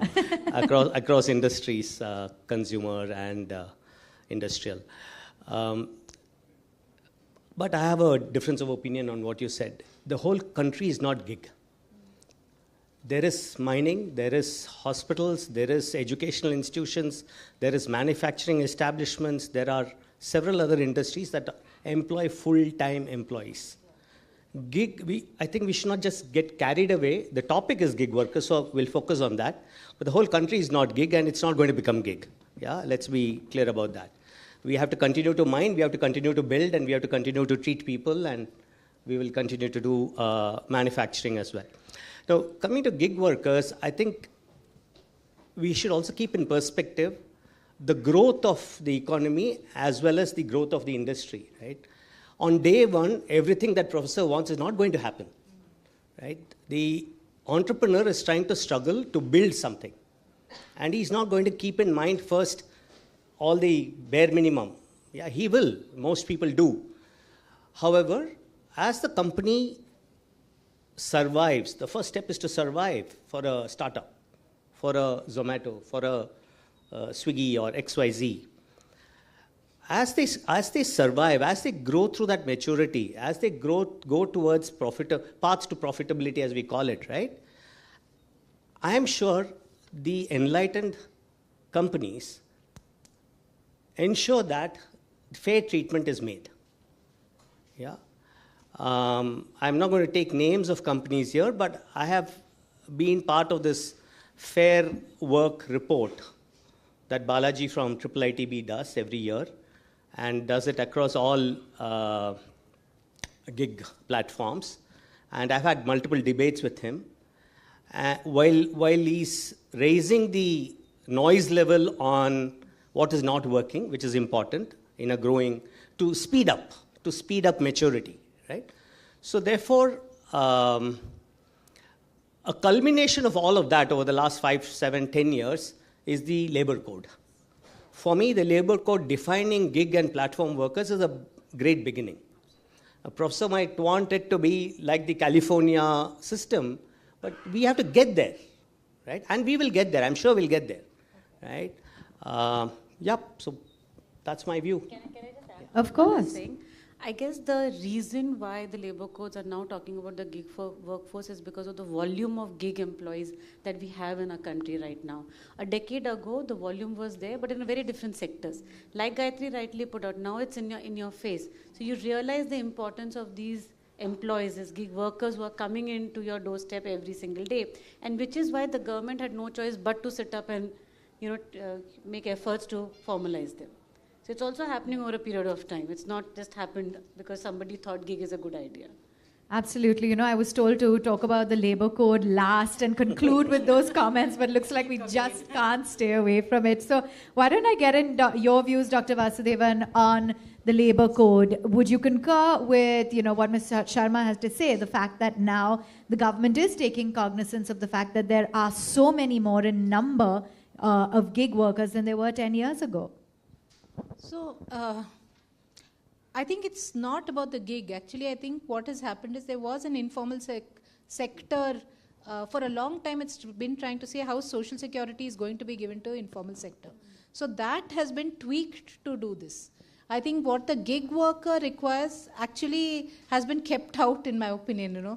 That's not what has happened at all in the labor code. So it's going to address more the outsourced and the contractual workforce than the gig workforce. So the reason being simply there is no employer-employee relationship. So the ability of the code to address them, in my opinion, is very little. The social security for the informal sector, has suffered because there's no collection of money. So the question is, where is the money going to come for actually doing this? So there are several good examples of boards which are there, right? Cashew board, construction welfare board. There's some 250 boards. Of the 250 boards, many of them have not been able to actually serve the workers. So that's also a fact that is there, right? So, I'm going to sound like a Gemini. There's no good or bad, but it is somewhere like, I don't have your view, Bala. I only think capital will want to make profit. That's my single point, right? And I agree there that it has to do, right? But as consumers, as state, what is our responsibility? I think that's the larger question. Now, as consumers, are we willing to pay more? don't know. The consumer is not going to pay more.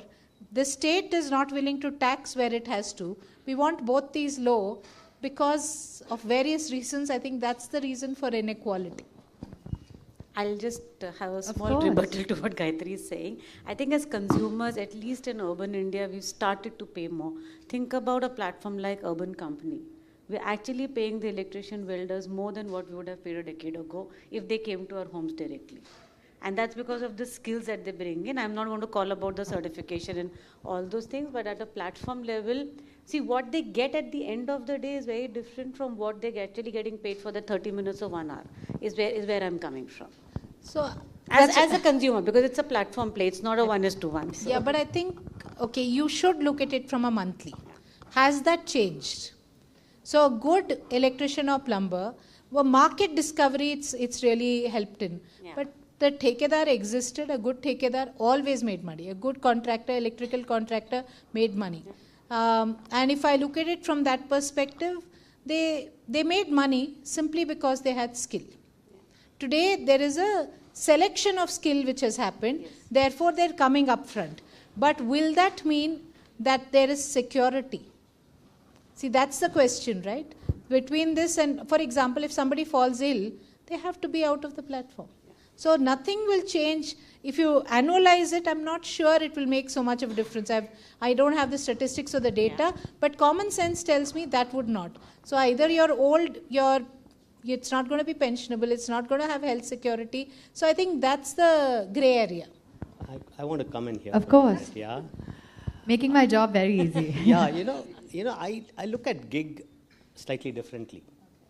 It's like when you introduced T20 matches, IPL, right? 50-over matches. You only had test matches 2 decades back, right? So it's built a pipeline of cricketers to come and play for the country, right? So similarly, I think it's an entry-level job for migrant labor. People don't have a job in the Northeast. They come here in Bangalore and survive, make their ends meet. It's an entry level for people who are not educated, but it's provided opportunity. Before we go into all the legal and what we should ensure that they should get, I think the first thing that gig economy has provided is an opportunity for you to be employed for livelihood, right? And now I may start at 14, I may start at 24. That's the next step. The opportunities the gig platforms have provided is, for me, equal to starting IPL, right? And I have seen these gig workers grow up, become supervisors, get full-time jobs, right? Become assistant managers and managers in the last 10 years. I've been part of a platform where I've seen that happen. Yeah, so that I think is also, from their point of view, they've seen opportunities being thrown at them. It's interesting. We're getting both sides of the debate. Professor Babu, I would like to get in your thoughts. We spoke about the opportunity that they're getting to be employed, and yet that gap when it comes to social security, which has suffered. Now that we have a regulatory framework somewhat in place, where do you stand? Glass half full, half empty? Yeah, I think when we talk of opportunity, we must not forget the fact that there is an army of the unemployed in India.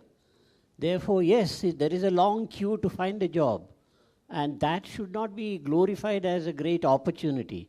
Because after getting into the job, you don't even get a minimum wage. I must give you the example of women workers in the National Law School. Very strangely, all of them are in reality single women. And those single women, they have 2 priority expenditures. Especially if they have a daughter, she must make sure that child goes to an English medium school. And then they must pay house rent allowance. Once you calculate that, there's nothing left in the minimum wage. How do you expect this opportunity to be glorified? So I think we must recognize the fact that there is subhuman conditions of life prevalent in India. And don't forget, above all, that the workforce of India is 600 million. Out of that, 93% are the unorganized, who are waiting. They'll wait in any queue. Even for half the minimum wage, they'll wait, because that's a survival strategy. But I don't think that's the basis on which you can, think of building a new India. Fair, you know, bringing up the point of a survival strategy and the kind of work conditions that we have. Dr. Vasudevan, would you like to add to that? Because when we were talking earlier, you did allude to the point that as yes, the world is moving towards, you didn't agree that the world is moving towards gig, but you said we're in a bit of a dangerous point. Can you just elaborate on that? I don't know how many of you are Bollywood fans, because Bala took the cricket, let me go the Bollywood way. I don't know if you've seen this movie called Badrinath Ne Dulhania Le Jayega. I forgot the title now, but some movie title of that kind, okay? Badrinath Ki Dulhania. Yeah. So the interesting thing there is, the girl is educated. And this is happening in every single corner. You're seeing young girls get educated. The Dulha, unfortunately, is not, but is landed. So it's not the apt example to give, but where I'm coming from is its dignity. The girl actually says that it's not for money that I'm doing it, it's for dignity of work. So she says, I need to work because it's dignified.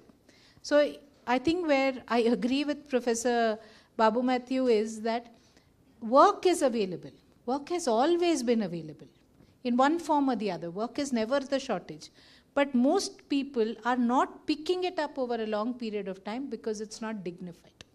Now, respect and dignity are intrinsic to the way. And why I said dilemma is, almost 25, 30 years back, a very, very well-known economist called Guy Standing wrote on flexibilization of work. He said it's coming. Flexibilization of work is coming. And Guy Standing was a leading economist in ILO when he made that, seminal writing that he brought in. But we are seeing it today because of technology, because of communication, because of access, etc. I think it's not, I go back, it's a very gray area. Is opportunity available? Answer is yes, right? Opportunity is available. Will somebody who really toils, like most migrants will toil, they don't have an option, including us. If we go outside, why are Indians thought to be good is simply because we toil more. So the more you toil, you're likely to make more money, right? But what is the solution for it is a little bit, it's a nuanced answer to it. It's not going to be either a yes or a no. And why I say it's nuanced is, any migrant who goes has resulted in the source destination improving for the next generation, not for themselves. So it's a generational wealth. And again, not related to this, but I want to bring this up is, India has 1,000+ universities. India has 700+ districts. We have more universities than we have districts. We have all said, so pardon me, Professor, for using your name in a negative manner. We, including myself, I come from a family of Babus. So they've seen Babus, right? Babu's daughter does what? Babu's son does what? Has a car, has education, is living a better life, okay? So Babudam was good, so they went for education. Now when they come out of education, suddenly they are finding the only opportunity available was actually the skill or the lack of skill, which is the opportunity available. That they don't have exemplars for what is available. Look at this forum today. Every child who's come from XLRI, MICA, I was just listening to the institutions, has mentorship. Today when we talk of the young and talk of mentorship, do we give it to the gig worker who's 20? Do we give it to that person who's in that college, in evening college, or is not attending college or whatever and is there? That path is not there. So I again go back to, there is state, there is consumer, there is employer and the worker. So today the debate is between the employer and the worker, but in my opinion the employer and worker is a gone debate. It's, as he said, it's 93% of the population. Bala also alluded to it. There's so many sectors which are part of that. But the problem is the consumer and the citizen and the state actually have given up on their workers. That I think is the problem. Would you concur with that, Mr.? Would you like to add to that? Yeah, I think we are coming back again and again to opportunity. I must on second thought say, yes, there are opportunities. But that opportunity is for the very few The army of the unemployed is waiting endlessly in the queue. We are interacting in the law school with 12 forest-based tribal groups. They've all come to us in order to share their experiences. And what they tell us is, we are having second thoughts about sending our child to school because those who have already got a master's degree and a PhD are unemployed. So they have serious de facto problems. So I think we can't gloss over unemployment. And opportunity is no adequate argument in that context. After all, I think globally it is known that under neoliberalism, unemployment has increased along with inequality. And so that problem has to be addressed, and that doesn't, it can't be addressed in terms of categories that we create for convenient discussion among elite groups. The reality on the ground is very different. The reality on the ground is different when it comes to that unemployability factor, which is very prevalent. But Mr. Balchandra, I wanted to get in your take because you have worked very closely with delivery fleets. What do you think, if you could list the 3 biggest gaps that currently exist in the gig workforce model, and more importantly, how can they be fixed? The first one is the gig worker doesn't see it as a permanent, long-term job. He comes in for part-time work. It's either a student or a migrant labor wanting to settle down in a city, or someone who's jobless, thrown out of a job, wants a job. Right? There are nuances to the gig worker. Right? So therefore, the first thing is to say, while all of us are fighting that there must be long-term benefits for him, he's not thinking long-term. He or she is saying, I need to survive today, I need to earn this money, I need to deliver 4 deliveries and make money, go and make my ends meet. Right? I've been a driver myself in one of the platforms to understand how a driver, what he feels, how people treat him, everything else. And it was a great experience. So that's over a beer later. But coming back to your question, therefore, so the biggest thing is the motivation to stay as a gig worker is low. That's the first thing that we need to fill the gap there if we want to fill the gap. Or use it as a platform for further skilling and growth. Yeah, number 1. Number 2, because it is arm's length, companies are not investing enough in training, in building skills in them, in owning them for their future. Right? So therefore, it's, as you would say, use and throw or hire and fire, all of that stuff. The third, I think, is to do with all of us. People who experience them. We don't treat them well. When he comes into my condominium and he comes to deliver people, the way people treat them, scream, shout, from the security guy to the buyer of the service, I think we also don't treat them. So at every level, it's very different. The personal motivation, the organization's investment in that person or in that workforce, and us as users, how do we treat them? So I think at all levels there is gap, and that needs to be bridged.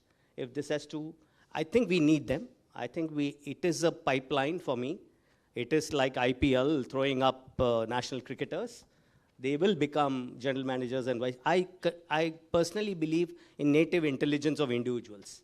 You don't need an MBA, you don't need a degree, there are several people like that tribal person who's coming today, someone else has a positive story to tell me about that. So I think we just have to ensure that this class of workforce is allowed to mature itself. The 3 points that he brought up, Sharma, the fact that there's no motivation for the workers to stay as gig workers.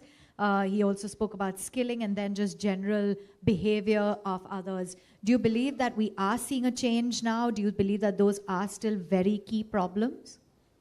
Look, I think the gig workforce that we're talking about are actually all the delivery executives, the drivers and all of that. We're forgetting there's actually maybe 2 or 3 other layers of gig workforce that are very slowly increasing in our country, right? Which are the white-collar knowledge workforce, where by design, there are people who want to take gig as an option. Right? I'm sure a lot of students in the crowd may want to take that as an option because it gives them the flexibility to dabble in multiple things while I'm working and earning a certain amount, right? So I think there's also that bit of gig workforce that we should not eliminate at all. Yes, at the entry level, and like I said a decade ago, all of this that we're talking about were the only gig workforce that we had. But today we have, so I think today we are at about 2% of our workforce is gig. That's about 1.2 crores. It's expected to grow at about 13 to 15% CAGR by 2030. Imagine the volume of gig workforce that we will actually bring into our economy. They are not going to be only at the entry level. They are going to be at the white-collar knowledge levels as well. And there'll be a lot of people who will be only wanting to do multiple gig stints, if I may call them. They will not want permanency like Bala said, so I completely agree. They don't want to get stuck to one organization or want benefits. They'll say, I learn here, I'll probably travel for 2 months, come back, take another project, then go something else. So by the way, while I'm calling out on the white-collared workforce, this is a live example. I was talking to an Uber driver in India, in actually Bangalore, and I had a similar conversation with an Uber driver in Dubai last month, and both of them actually said that we work only for 9 months in a year. And 3 months I'm going to go back to my village, and I want to do my kheti badi, get my sister married, get a house done. So whatever I want to earn in those 9 months. And I think that's what our gig workforce is looking for. And I think through the day, people are talking about flexibility of organizations. I guess this is how we define flexibility, that we're allowing people, or we're actually letting them saying, sure, please go ahead, do what you want to do and come back. Now here, we're talking on the blue collar segment, and the white collar segment is also the same sentiment. And I think it's only going to increase. In my view, the world of work will be part full-time, part contractual and part gig, at least after a decade, if not earlier. That's how it's going to change. We have to be prepared mentally for it. I just want to... And Park AI agents, yes. I just want to come in here. Yes. So I agree the last statement, but none of the before.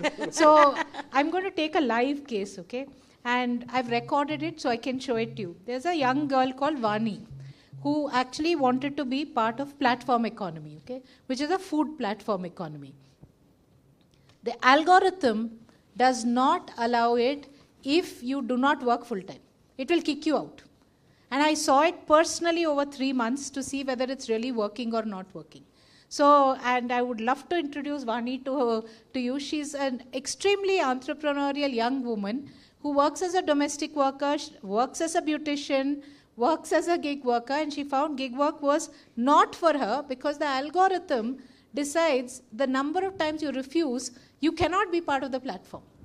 And I see that every day in my work, the algorithm requires you to be a full-time worker actually. So you can't take these breaks very easily. So Niti, let me just finish. No, 1 minute, I'll tell you what. That is if you're on a platform, but a gig is outside of a platform as well. I'm just saying platform, when it's Platform, yes. platforms determine it, okay? The second thing I want to also bring up is, I don't know how many of you have watched this Netflix film called Humans in the Loop.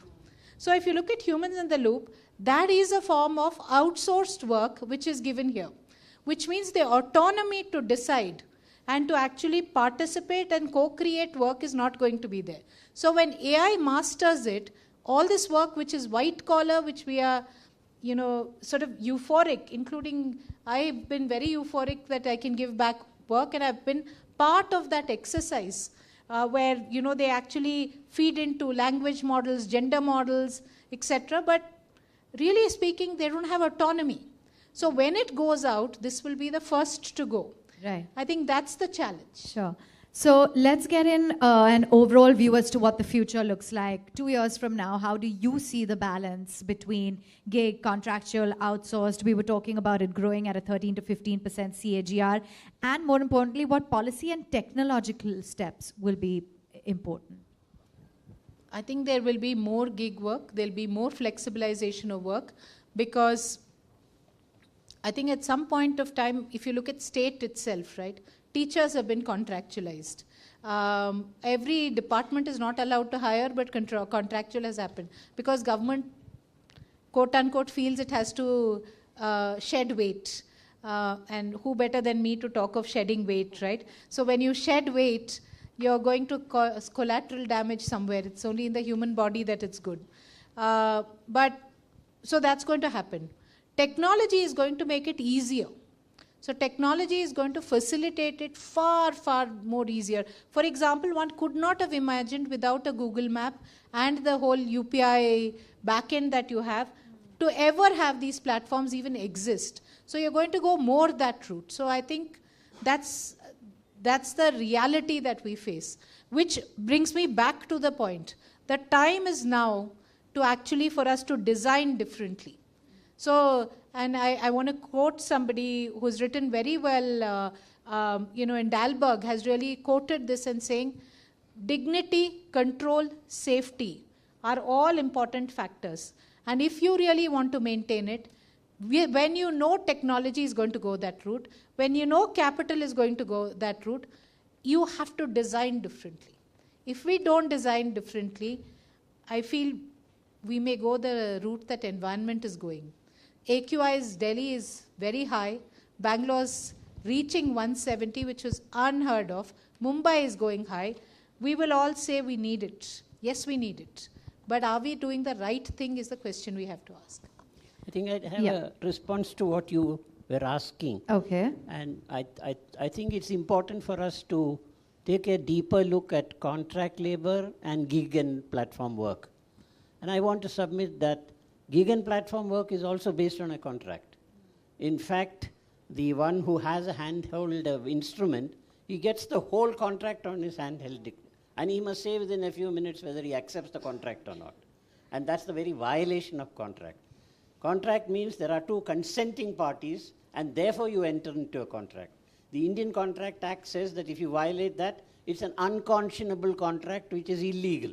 So I would submit that most of the agreements which are signed, or signed in the sense he has to say yes, that's an unconscionable contract. And what's the what is behind it? It is that you want to have the right to hire and fire. If you want to provide more flexible employment of that kind, please reduce the hours of work to 6 hours. France is going in the direction of reducing the working hours. Here we are extending the working hours. And after 12 hours of work, I don't get a minimum wage. Please give me a minimum wage for 6 hours and have more flexibility.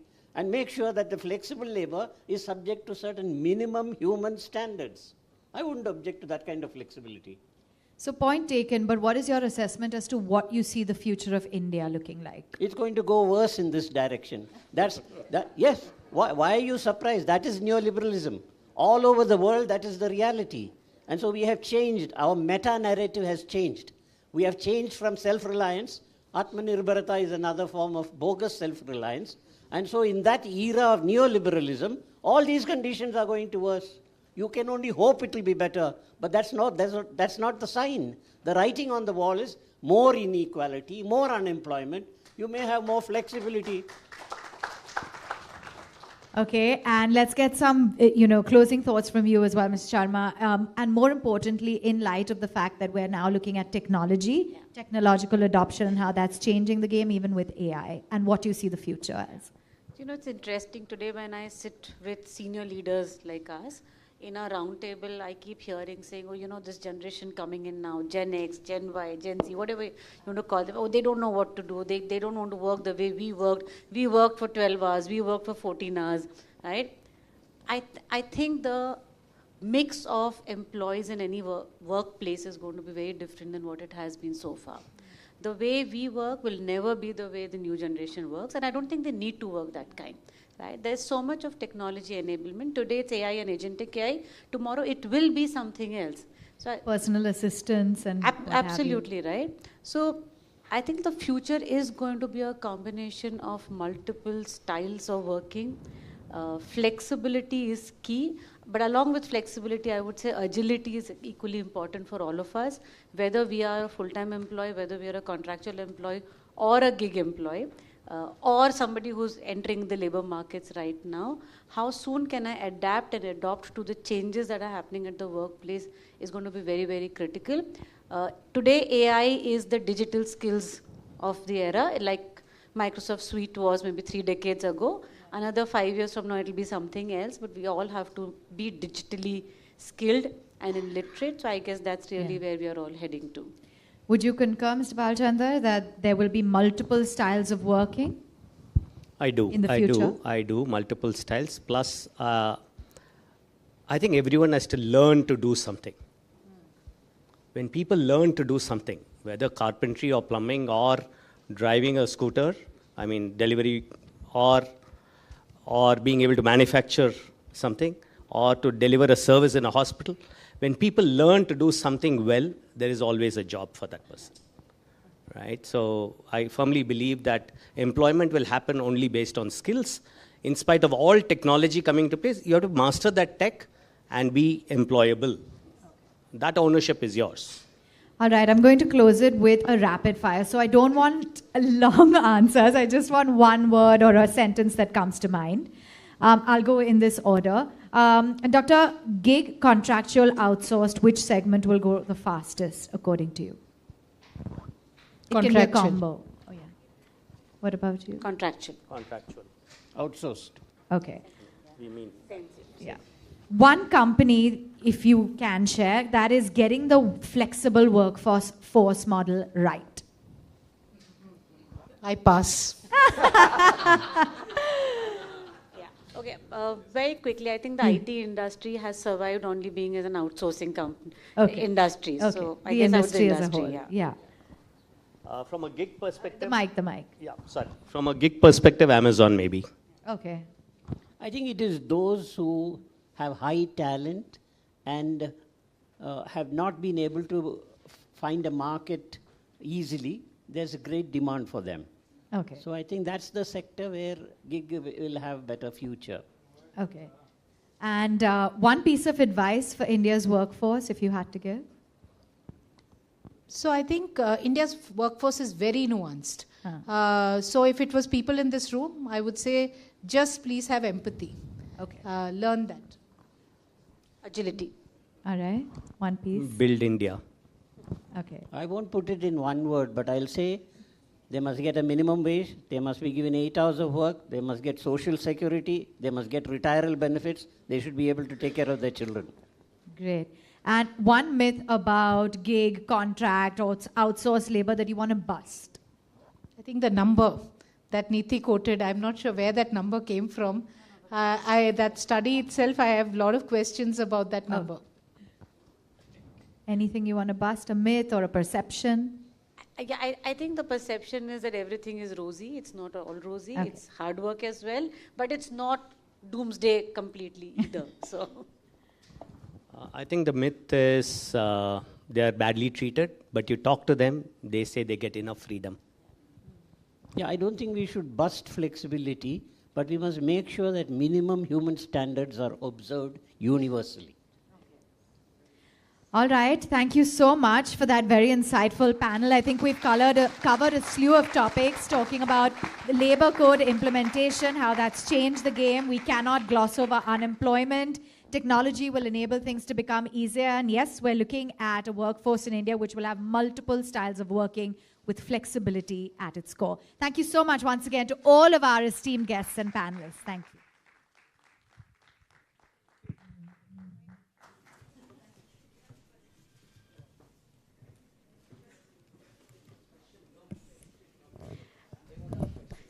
I must say, what an enriching discussion. Once again, I would want to thank Mr. Van for moderating the discussion so well, and to all the panelists for bringing such diverse perspectives in front of us. And now, we are entering the home stretch, the finale round of the debate. I'm handing the stage back to our debate chairperson, Mr. Elliott. Thank you so much. Wow, it's been an interesting night. We are in the home stretch. We've had over 550 teams registered in this 6th edition of MaggieSpeak.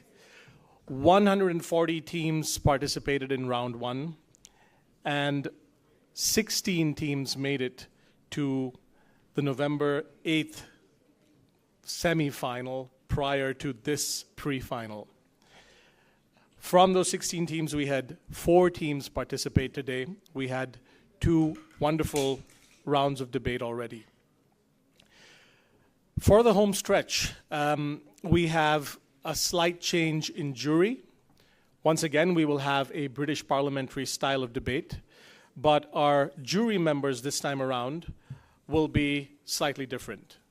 I'd like to invite on stage, once again, Mr. P. Anand, CEO of Arja Steel.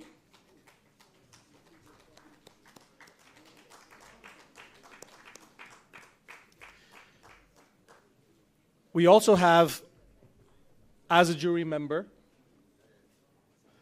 for the final, a new panelist or new member, Dr. N.S.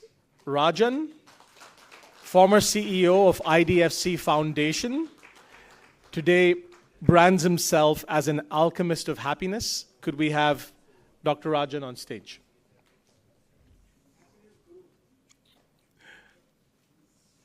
Happiness guru himself. Could we also have Mr. Divakar Bodupalli of Credit Access Life Insurance Limited, once again. And Mr. Gopal Krishna Madabhushi of Veolia Water Technologies and Solutions.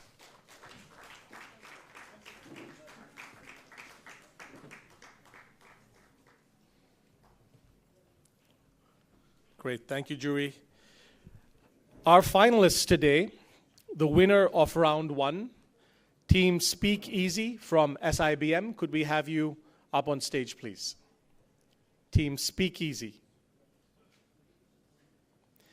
And the winner of round two, our second finalist, Team Dream Team from MICA. Could we have you on stage, please?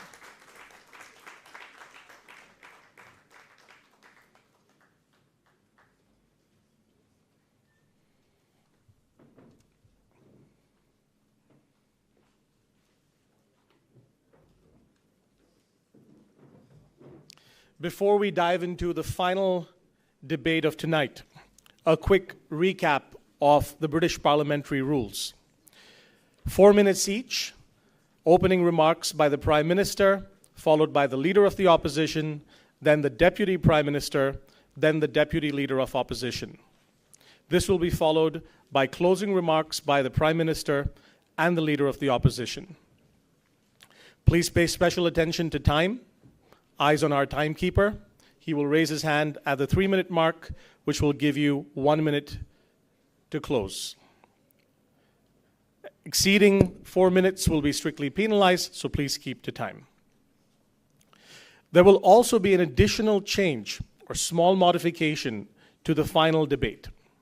Along with all the other rules, we will have one question each posed to the government and to the opposition. So one question for each team. This will be posed by any one of our jury members who will deliberate before posing the question. Okay. For each of these questions, you will have between 60 to 90 seconds to provide your answer.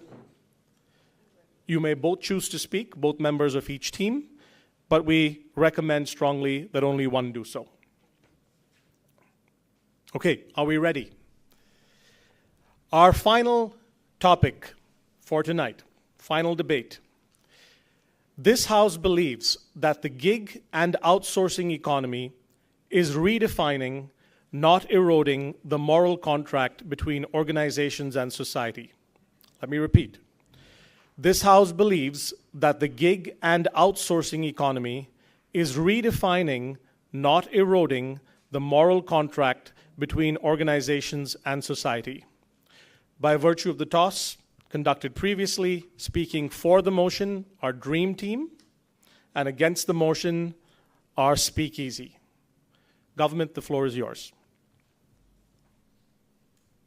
Honorable Speaker, members of the House, let me start with the scene all of us have seen.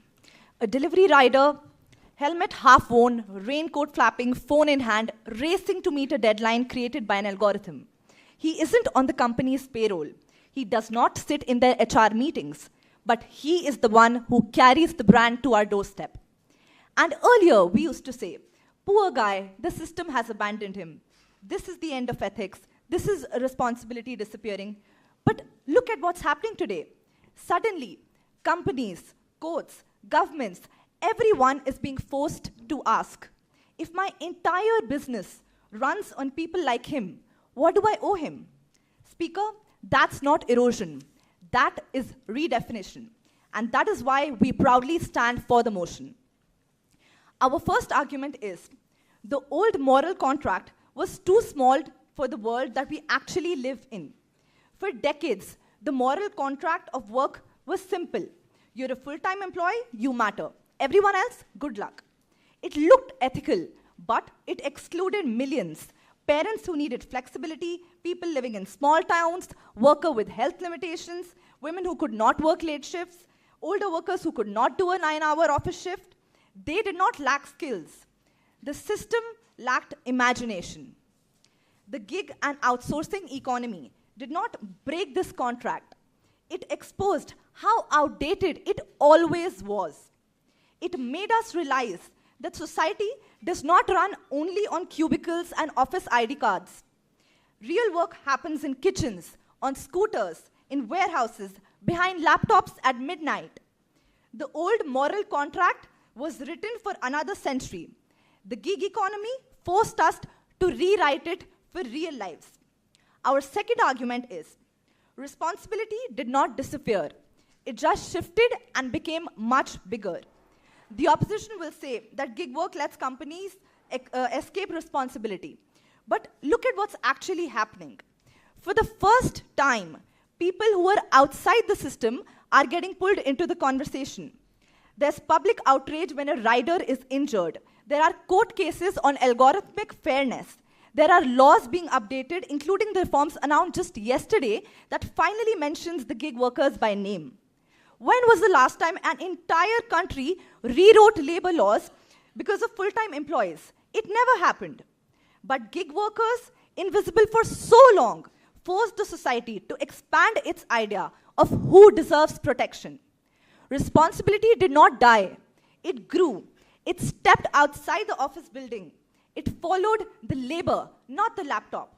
And that is not erosion. That is moral accountability evolving.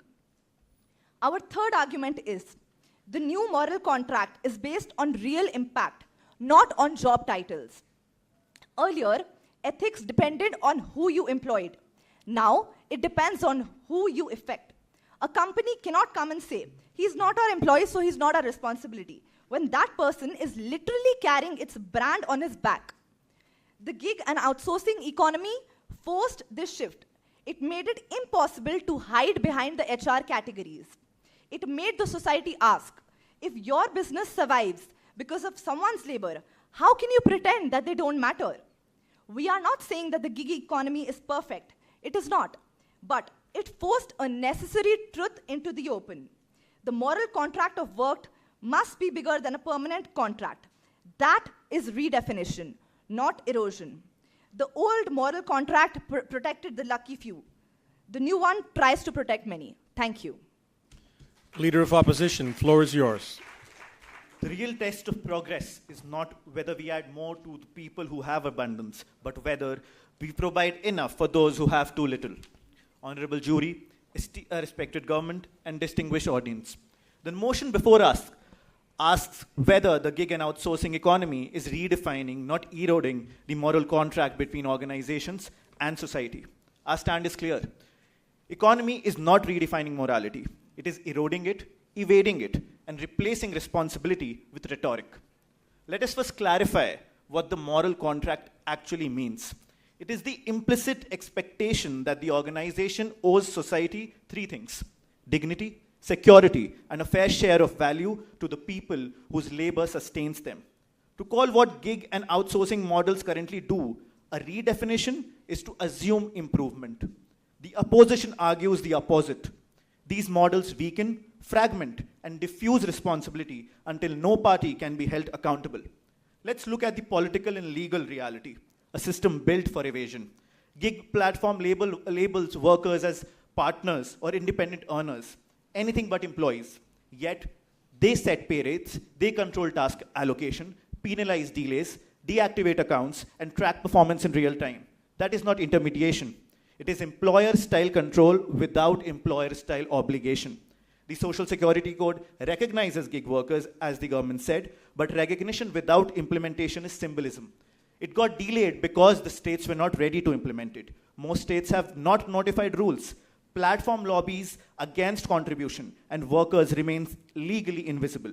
If this is moral redefinition, why do companies fight every attempt to regulate them? Because gig economy thrives on a structure where there is labor without liability, work without rights, and employment without employers. Now let's look at the social reality.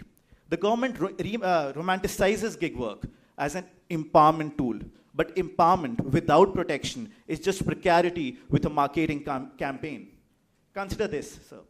52% of gig workers previously held more stable jobs. Income volatility rises after joining platforms. 77% of injured workers pay medical bills out of pocket.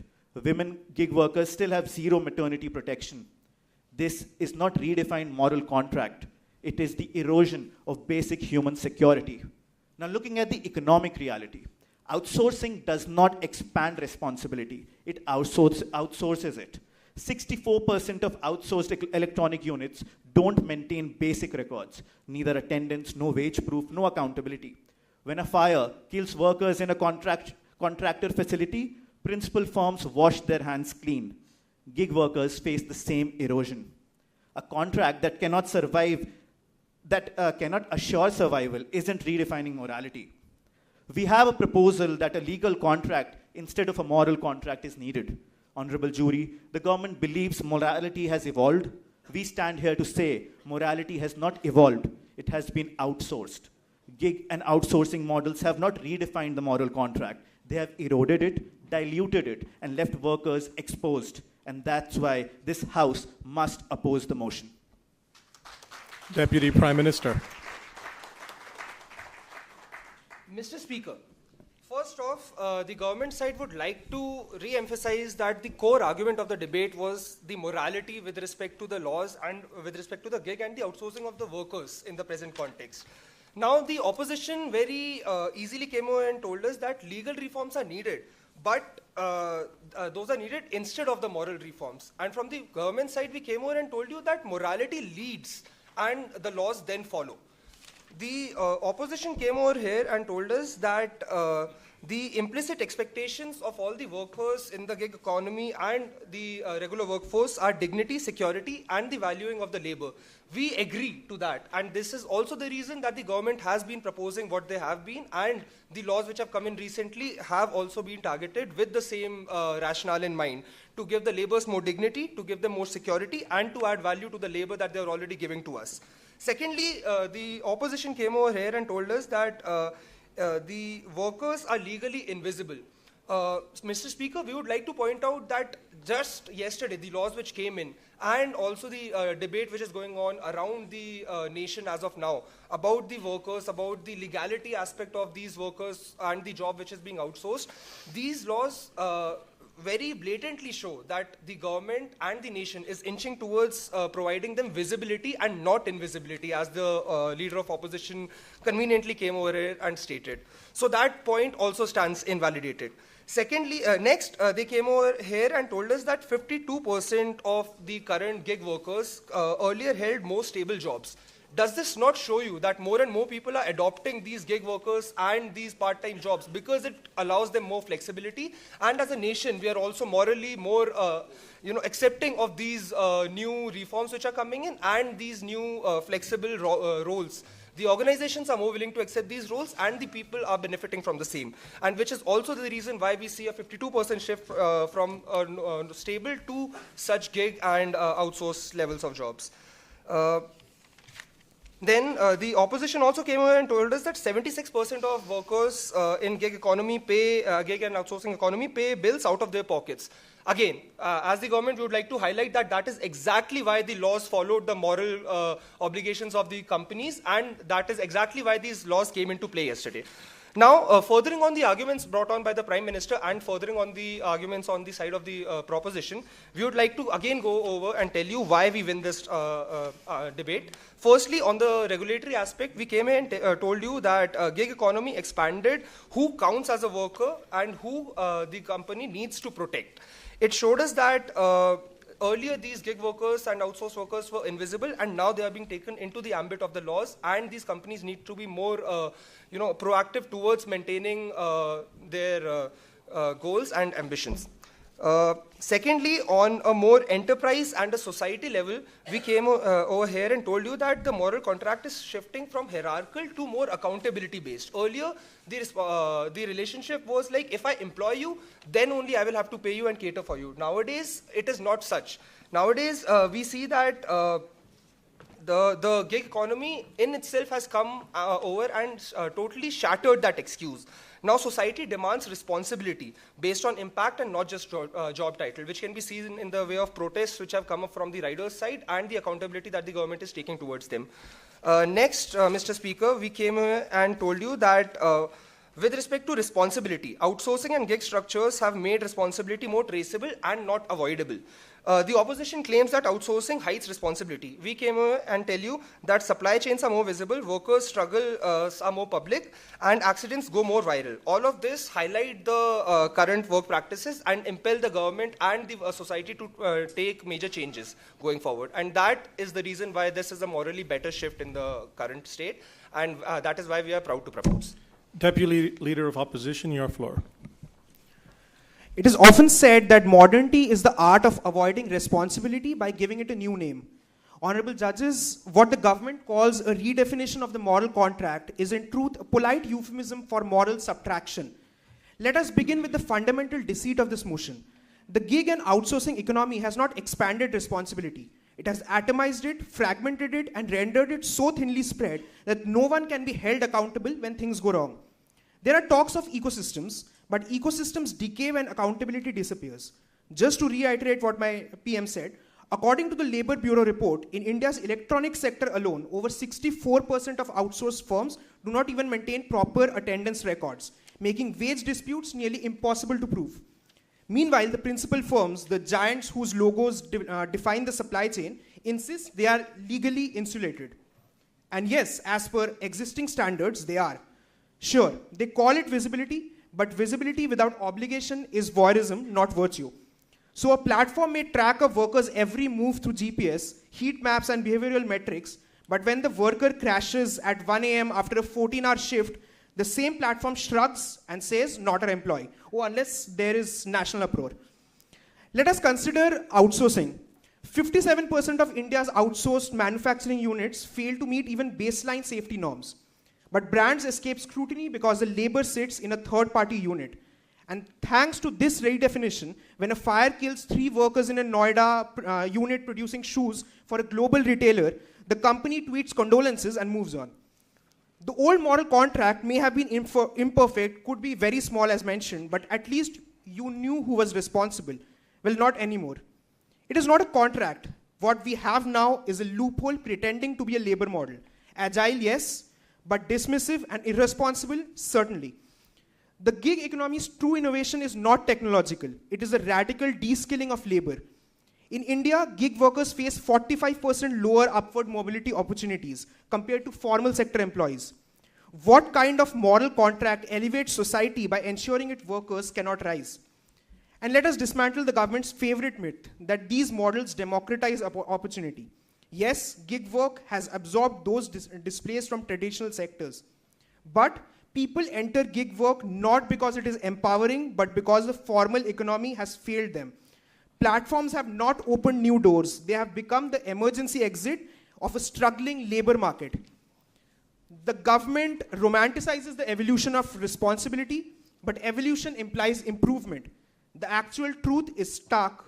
Most corporate ethics stop exactly where the law stops. The celebrated partner welfare schemes are not moral commitments. They are public relation outgrowths. India's biggest delivery platforms combined spend less than 0.3% of their revenue on worker welfare in FY23. A tenth of what they spend on customer discounts, a 20th of what they spend on marketing. And no, we are not in favor of punishment. We want parity. We don't restrict innovation. We want to civilize it. Honorable judges, this house must reject the sanctified language of the government. The gig and outsourcing economy has not redrawn the moral contract. It has erased its clauses and kept only the signatures. Thank you. Prime Minister for closing remarks.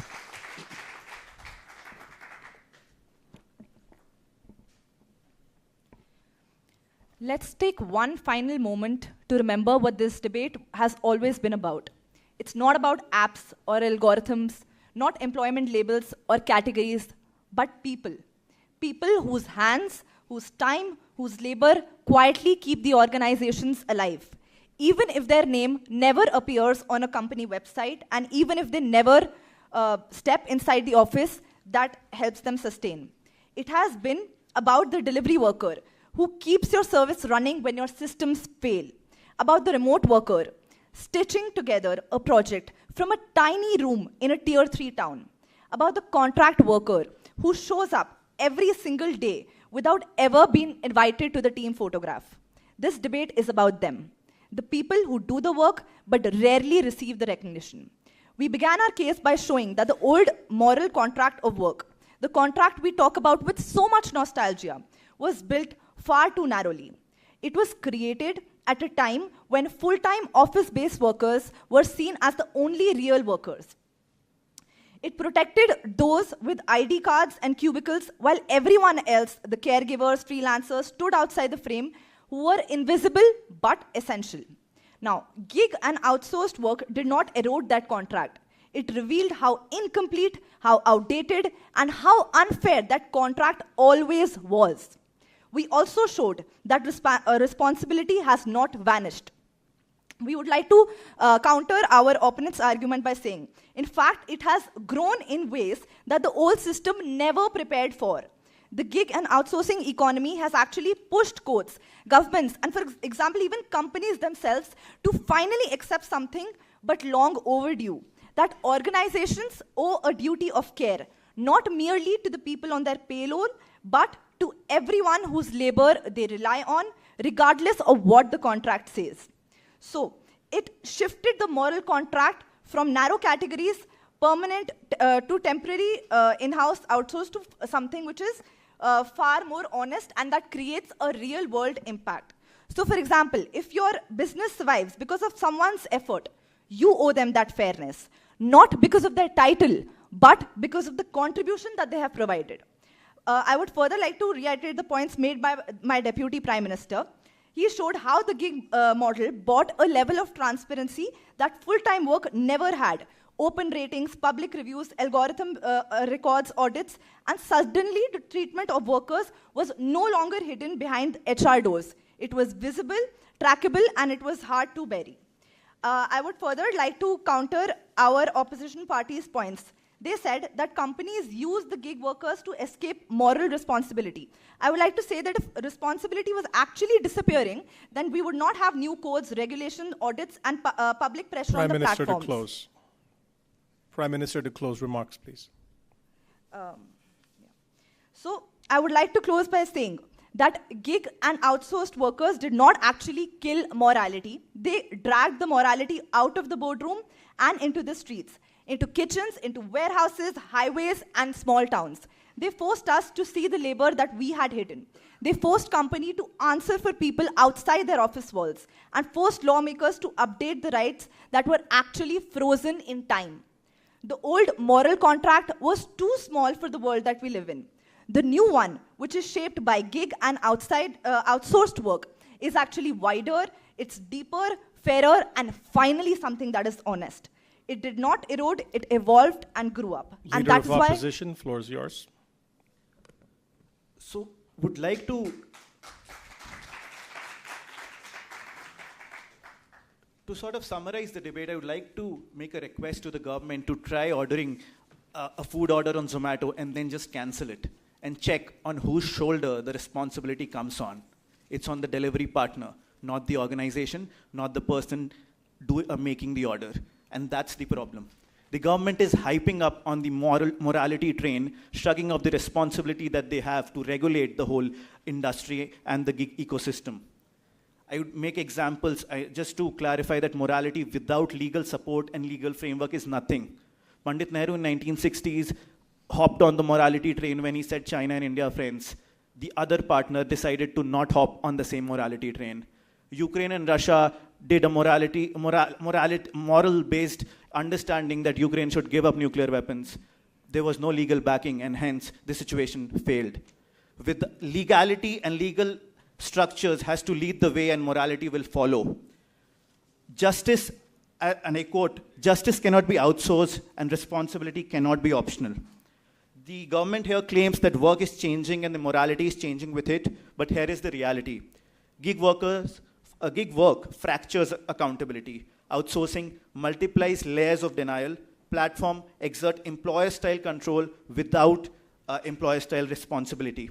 They talked about the codes coming in, but the lobbyists, the partner ecosystem, have been against the codes for a long time. That is why the government took so much time to implement those codes. The platforms were against the state regulations that had come up in Karnataka and Rajasthan. Why was that then? Because they did not want to take up the legal responsibility and hide behind the shadows of moral responsibility. As this is something that the government should do, but we propose a legal contract over that moral contract. We propose a worker classification reform, wherein a new category of worker, which is the dependent contractor or a platform worker, as which has been specified in the social codes, is introduced, and so that the minimum earning floor is maintained, there is due process rights, insurance and safety coverage, protection from arbitrary deactivation. The worker needs to have some time, right? We also propose a minimum standards charter, a mandatory national floor where platforms must meet guaranteed minimum pay, accident health insurance, maternity protections, algorithmic failures, and transparency. A joint employer liability. If a company benefits from the outsourced labor, it must share liability for safety violations, wage theft, workspace injuries. There is also a proposal by us to create a national registry for gig and outsourcing classification. There is also a need for a central enforcement authority, a regulator with investigative powers, which checks and keeps a track on the partner ecosystem. And that is why the government's case fails. They are going up on the moral train, but what is the need of the hour is a legal requirement and a legal structure beneath. The social code on wages does that, but there is a need to go beyond that. Their solution is just moral redefinition. Our solution is legal reconstruction. Their world depends on platform goodwill. Our depends on rights enforceable by law. Their morality is theoretical. Ours is practical, structural, and operational. And that, honorable jury, is the difference between storytelling and governance. Progress is not measured by how apps evolve, but by how workers are protected. Until we give gig and outsourced workers enforceable rights, until corporations cannot hide behind contractors, until responsibility is anchored in law, the moral contract is not being redefined. It is being eroded. This House must reject the motion. Thank you. Thank you, Leader of Opposition. Would our two teams remain on the floor, please? The jury will now have a couple of minutes to deliberate on the questions they'd like to ask both teams. Government and opposition, one question to each, please.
Definition that moral contract either doesn't exist or it requires a change. So, the foundation is there or not? So therefore, the idea is 0 to 1. What opposition is trying to say from the day in which the topic is going from 1 to 0. Here there is going from 0 to 1, the other is saying 1 to 0.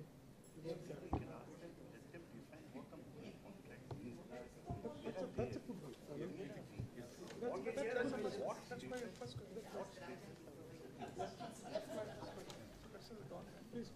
Is our jury ready with their questions?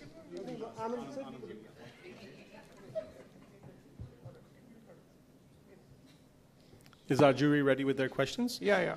Both teams will have up to 90 seconds to respond. At the 60-second mark, our timekeeper will raise their hand once. 90 seconds, hard stop. Thank you. So the question here is basically for the first team with regard to your proposition. The topic here assumes that there is a moral contract between organizations and society. So what, in your opinion, is a current existing moral contract that actually shapes the way the organizations and society behave? That's the one for you.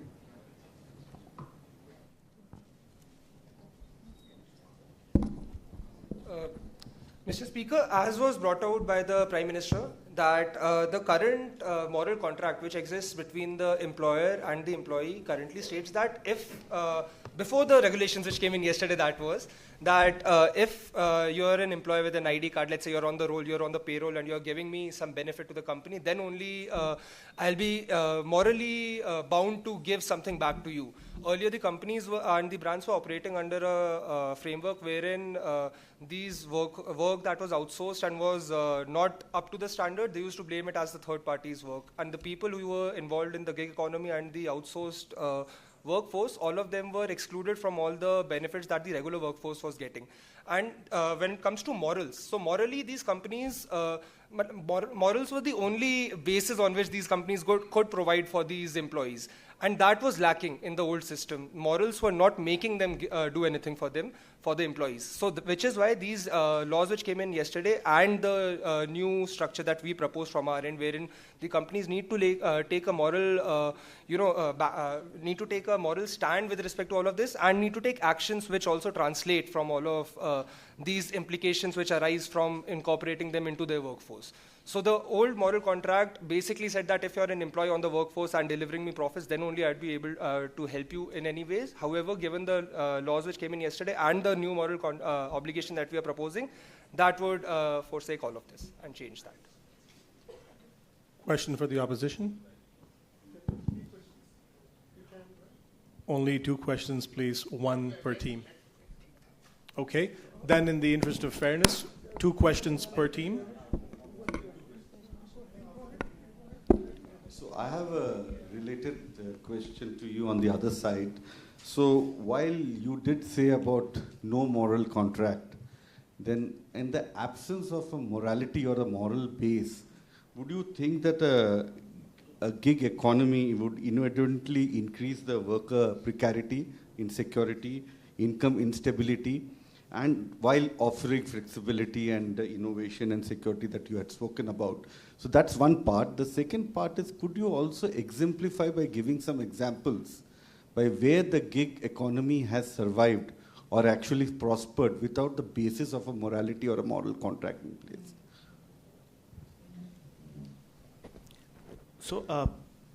So to start off, would without the moral contract the gig economy survive? And I mean, that's why we were opposing as such that the gig economy, the whole ecosystem as such, the moral contract is eroding. Because herein, there are 2 partners to that contract, wherein only the first partner has all the rights and all the power, but the second partner does not, which is the gig workers in the gig ecosystem. What we say is that the moral contract would come into place when there is a legal backing to it. So the legality has to stay ahead, which would make sure that the laws have to be moral so that the moral contract is established. What we see, and as I quoted in an example, is, I mean, if you, as I mentioned, that if you make an order, you cancel it, the whole dependency, the whole penalty comes on the gig worker. So there is no, that's not morality, sir, right? The morality would be wherein that penalty is disbursed into multiple multiple partners so that the pressure on one of the partners reduce. The morality would come in wherein the partners don't just get away with the work that the gig workers are doing, but say a gig worker is working for Zepto and Zomato, at Zomato he works for 6 hours and at Zepto he works for 3 hours. In that proportion, the dependency and the morality should lie on those partners. The second part that, as you said, wool without morality, I mean, those are two questions. Please conclude remarks. So actually 15 seconds for the second question. Okay, right. So that's what we are also forcing, that without the morality, I think the gig ecosystem won't survive. There has to be a legal backing, and that is what has happened in the West. That is, if I quote the UK versus Uber versus Aslam case in the UK, the ABC test as we discussed, it says that if it is not defined, the onus is on the employer and is on the partner that he is an employer, unless proven otherwise. So that is how it is supposed to be. Thank you. Do we have a second question for the government? Yeah, for both actually. This question applies to both the government and the opposition. The government may go first and then yield the floor to the opposition. Yeah. So I'm just going back to the single term that both of you have been using, which is moral contract. Interestingly, the first word is in the realm of ethics. The second word is in the realm of justice. So when you look at it as moral contract, what is the emphasis you're giving? The morality part of it or the legality part of it? So from the side government, we have always made our stand clear that morality always leads and legality follows.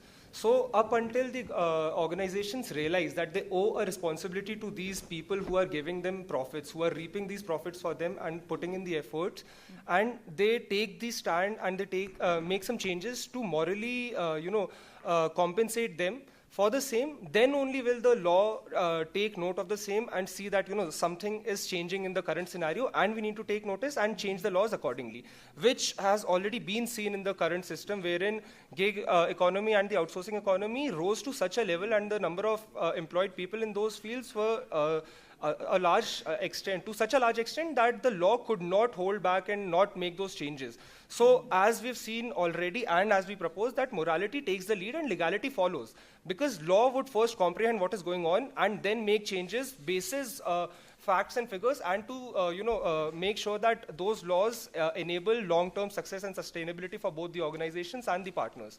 So our stand has always been that morality in the current context was not strong enough and is ever evolving, and the law is now taking notice. So morality leads and the legality follows. Opposition. Sir, to answer your question, we fear that morality is eroding in the sense that we are depending too much on the second half of the sentence, which is the contract, and forgetting about the first half, which is the morals. Because, as we know historically in a country like India, we do have laws in place, but the implementation of those laws take years to come. So the laws that they keep talking about that were implemented yesterday, we do not know how strong they will be in the future. Also, law has to be proactive and not reactive. What we have seen in the past is that incidences occur, there are national uproars, and that's why the government comes forward and decides to make a structure so that this doesn't happen again. But this is not how you think about the future, and this is not how a country progresses. You have to be receptive about what is happening around you, around the world, and work accordingly. So we think that this is a very regressive form of government in which we are waiting for incidences to happen and then we look at the laws to back them up. So we think that morality, yes, is eroding very strongly because of the dependence on the legal aspect of it. And if countries are not looking into the human aspect of the people who are working for them, not as employees but as third-party candidates, till that doesn't happen, companies are only looking for the profit and just the immense scale of the workforce that is available to us. We cannot achieve the mix of the moral contract which we need in place. Thank you.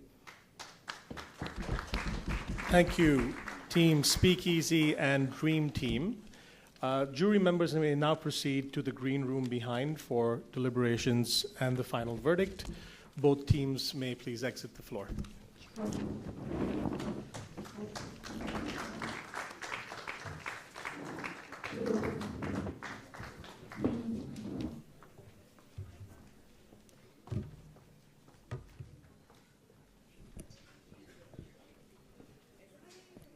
That was indeed a grand finale. In the last round, we spoke about culture. But now I want to direct your thoughts to the topic of empowerment. Do we believe gig workers truly empower people? Gig work truly empowers people more than traditional jobs? If I look at the side of empowerment, I see gig economy supporting thousands and lakhs of women, the way our panelists also agreed. In a recent report by Gigin, it is discussed that female participation in India's gig workforce has grown 100-fold. Many of these women use gig work to balance household responsibilities, and some report a 30% increase in household income. This is a powerful example of how gig platforms can open up opportunities for financial independence for women who may otherwise have fewer options. However, if I look at the flip side, behind the helmets lie the stories of dignity and humility. Few months back in 2025 itself, I think somewhere around April, an incident went viral. A US returned entrepreneur, after a business failure in India, decided to do a weekend delivery gig for Zomato. He described it as a humbling reality check, realizing how physically and emotionally demanding gig work is.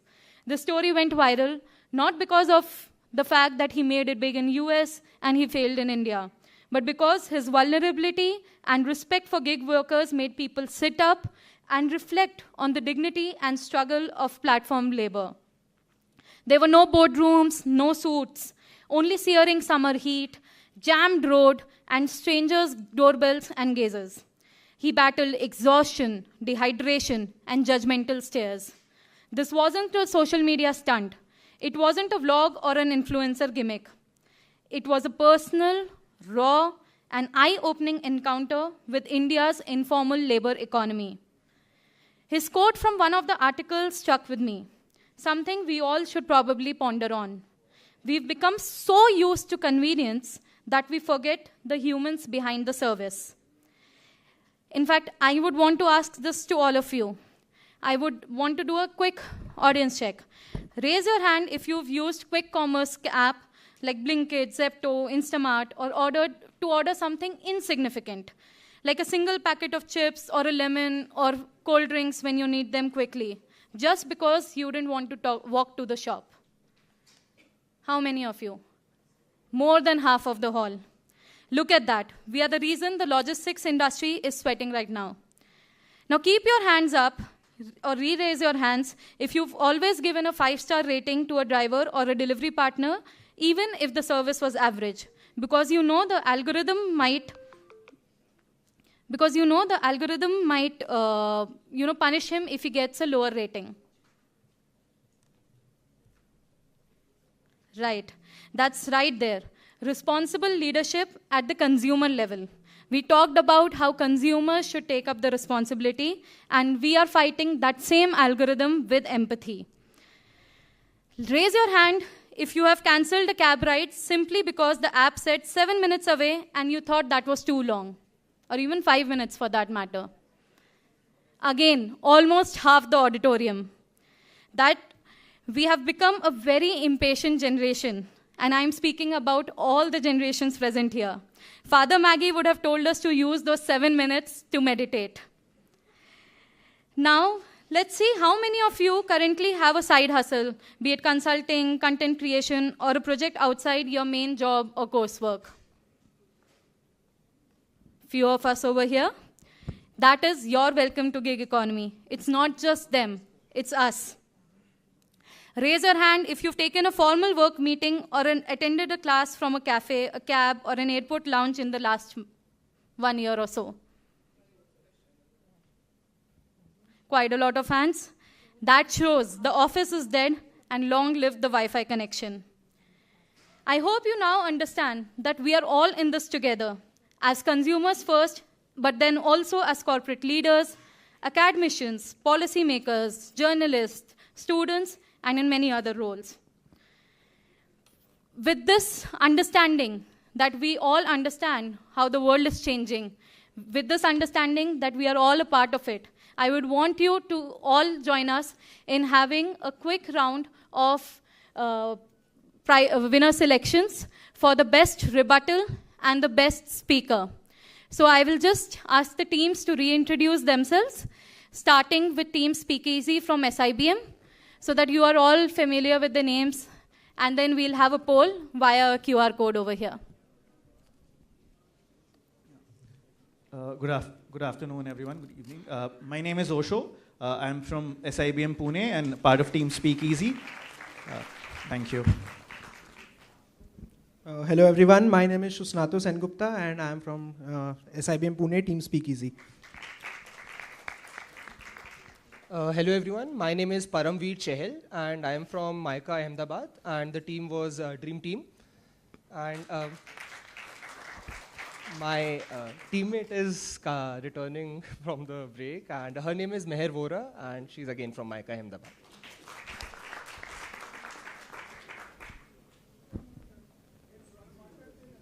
And what about the two teams who were there before them? Do we have them here also?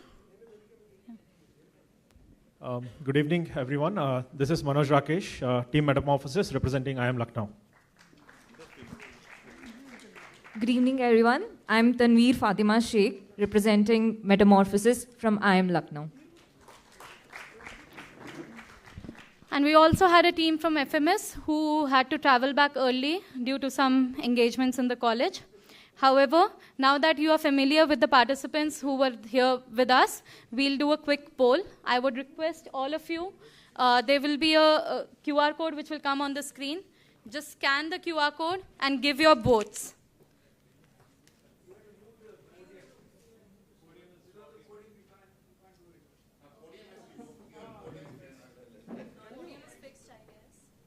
I think it may be fixed. 1 second. We can't move this? No, there is a wire.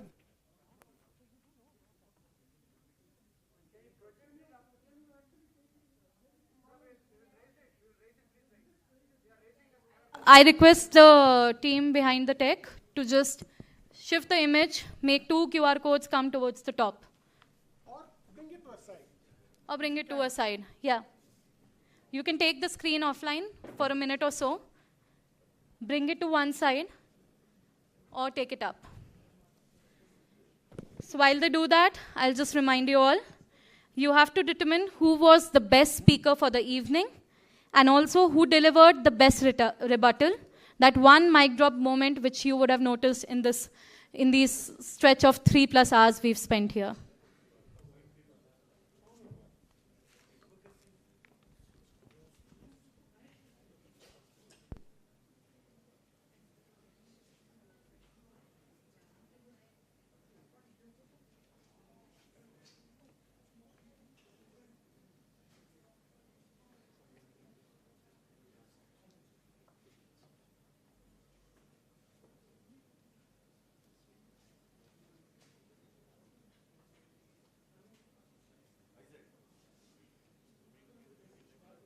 Everybody scan now?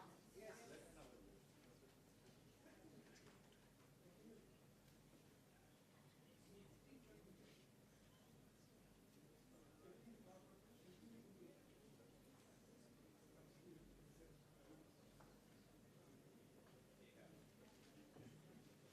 We'll give it 1 more minute.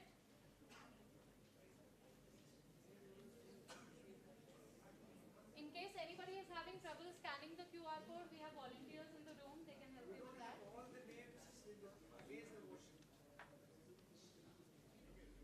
That must be for the best rebuttal.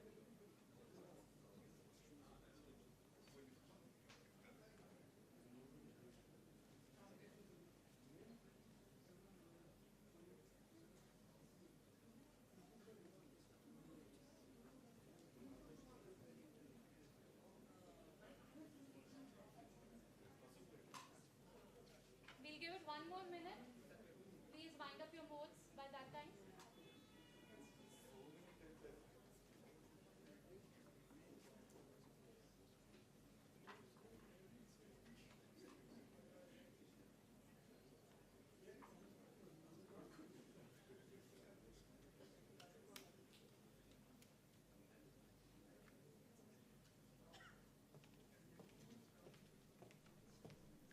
I hope everybody has voted. If anybody has still not voted and would like to take a minute more, please raise your hand. Otherwise, we'll proceed. I see no hands. So with that, I would like to remind you all that Father Maggie loved a good contest. He knew that competition brings out excellence, but character brings out the leader, and I think we saw plenty of that tonight. Started in 2020, this debate is growing stronger every year. This edition went live in September 2025 this year, saw 550 plus teams registering with 140 participating in round 1, with 20 plus B schools being represented, out of which 16 teams contested in the semi-finals on 8th of November, and 4 teams landed here in the finale today. Yet the real impact lies in the debates held all along the journey, triggering sharp, necessary conversations in the student community. All these conversations, views, and rebuttals have brought us here to this moment, the moment we've all been waiting for. I invite Elliot back to the stage to announce the results of MaggieSpeak's 6th edition. Elliot, you may now come. Thank you. Father McGrath did love a good debate, and I think we had an excellent debate here tonight. All 3 rounds were fantastic. It was truly an honor for me to have chaired these debates, and I'm certain you've enjoyed them and taken much away from them. We have the results out. Our distinguished jury members, both present and former, have voted. The decision is unanimous.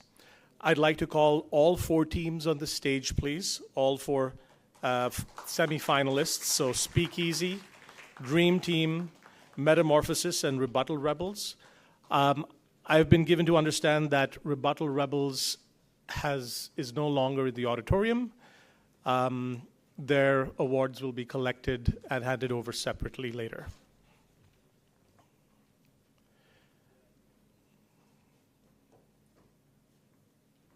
A big hand for all our teams, please.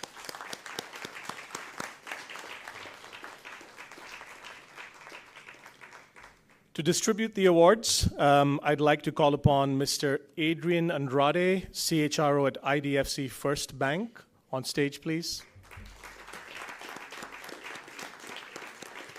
And together with him, Father Nelson, our Distinguished Director of XLRI Judjar Campus.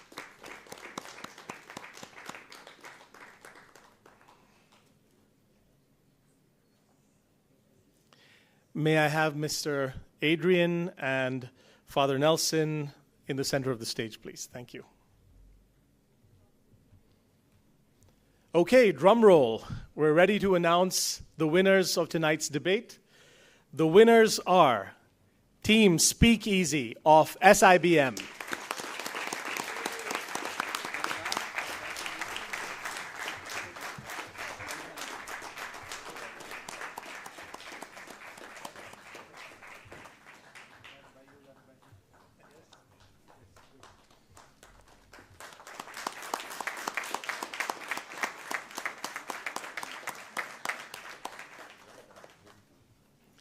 Congratulations, Team Speakeasy. We also have hampers for all teams, including those who have run in this contest. May I first call upon Dream Team, our runners-up in the finals.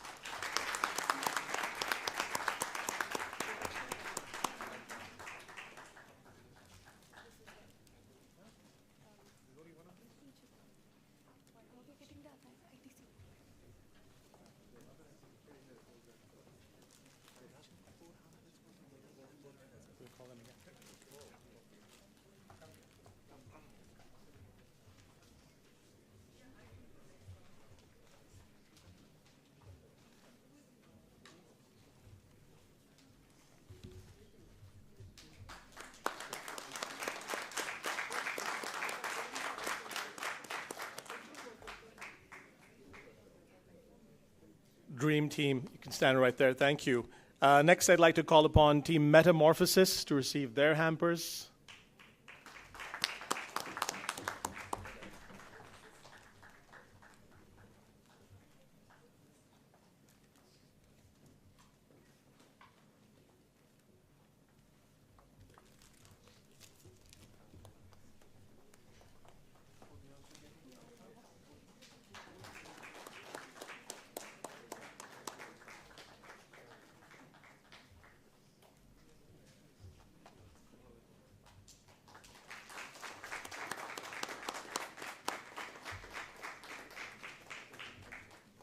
Well done, Team Metamorphosis.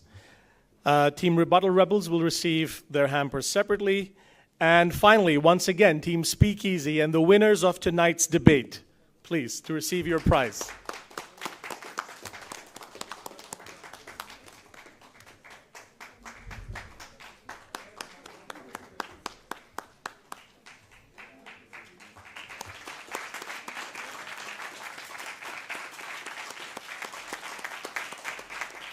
Big round of applause, please. I'm sure we can do better.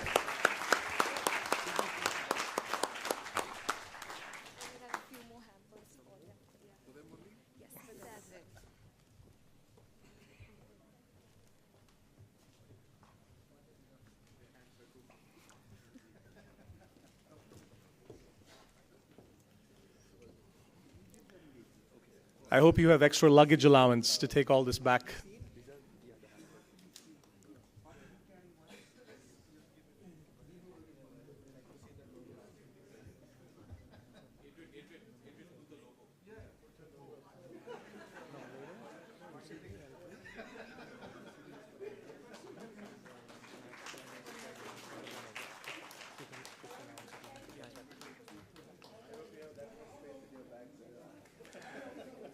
We also have vouchers from UCB and Max for UCB for the winners and Max for the winners and runners-up.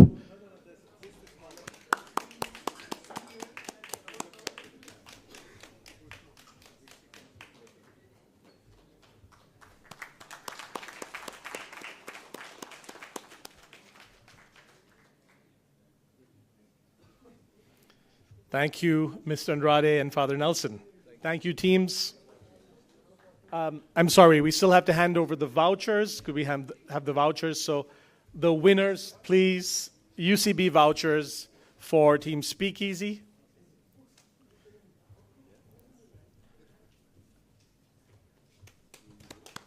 And they also receive vouchers from Max.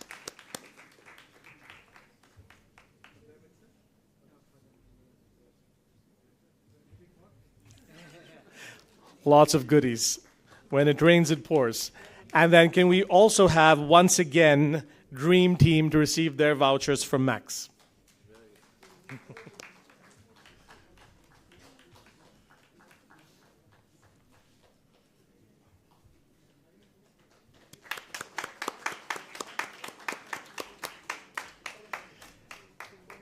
Thank you very much, Mr. Andrade and Father Nelson. Certificates for all teams? Okay, we also have certificates.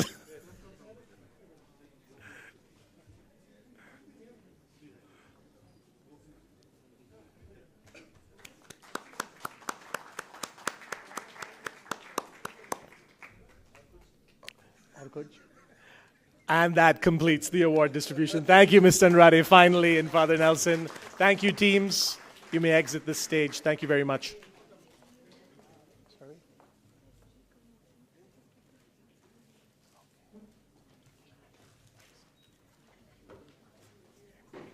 Okay, we have one final award for the best speaker of the night based on the results of the voting a few minutes earlier.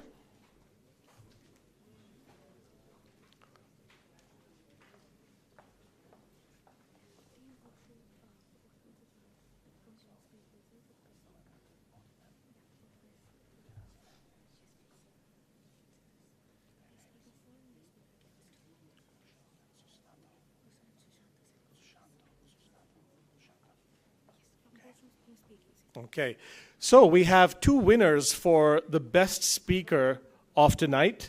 Osho and Sushnanto Sengupta, both from Team Speakeasy. Congratulations.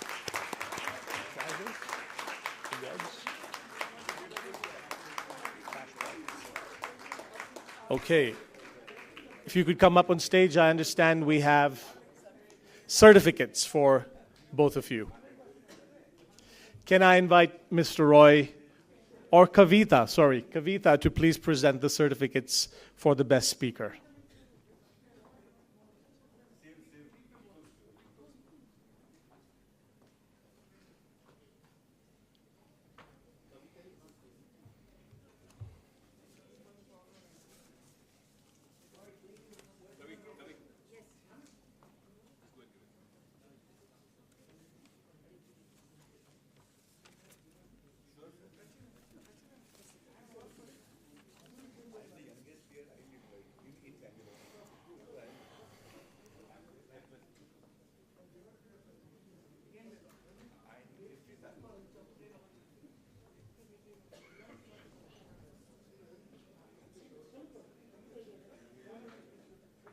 Thank you for your patience.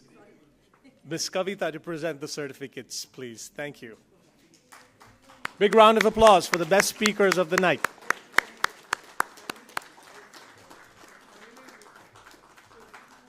Congratulations, Osho and Sushanto. With that, I'd like to hand back over to our wonderful MC.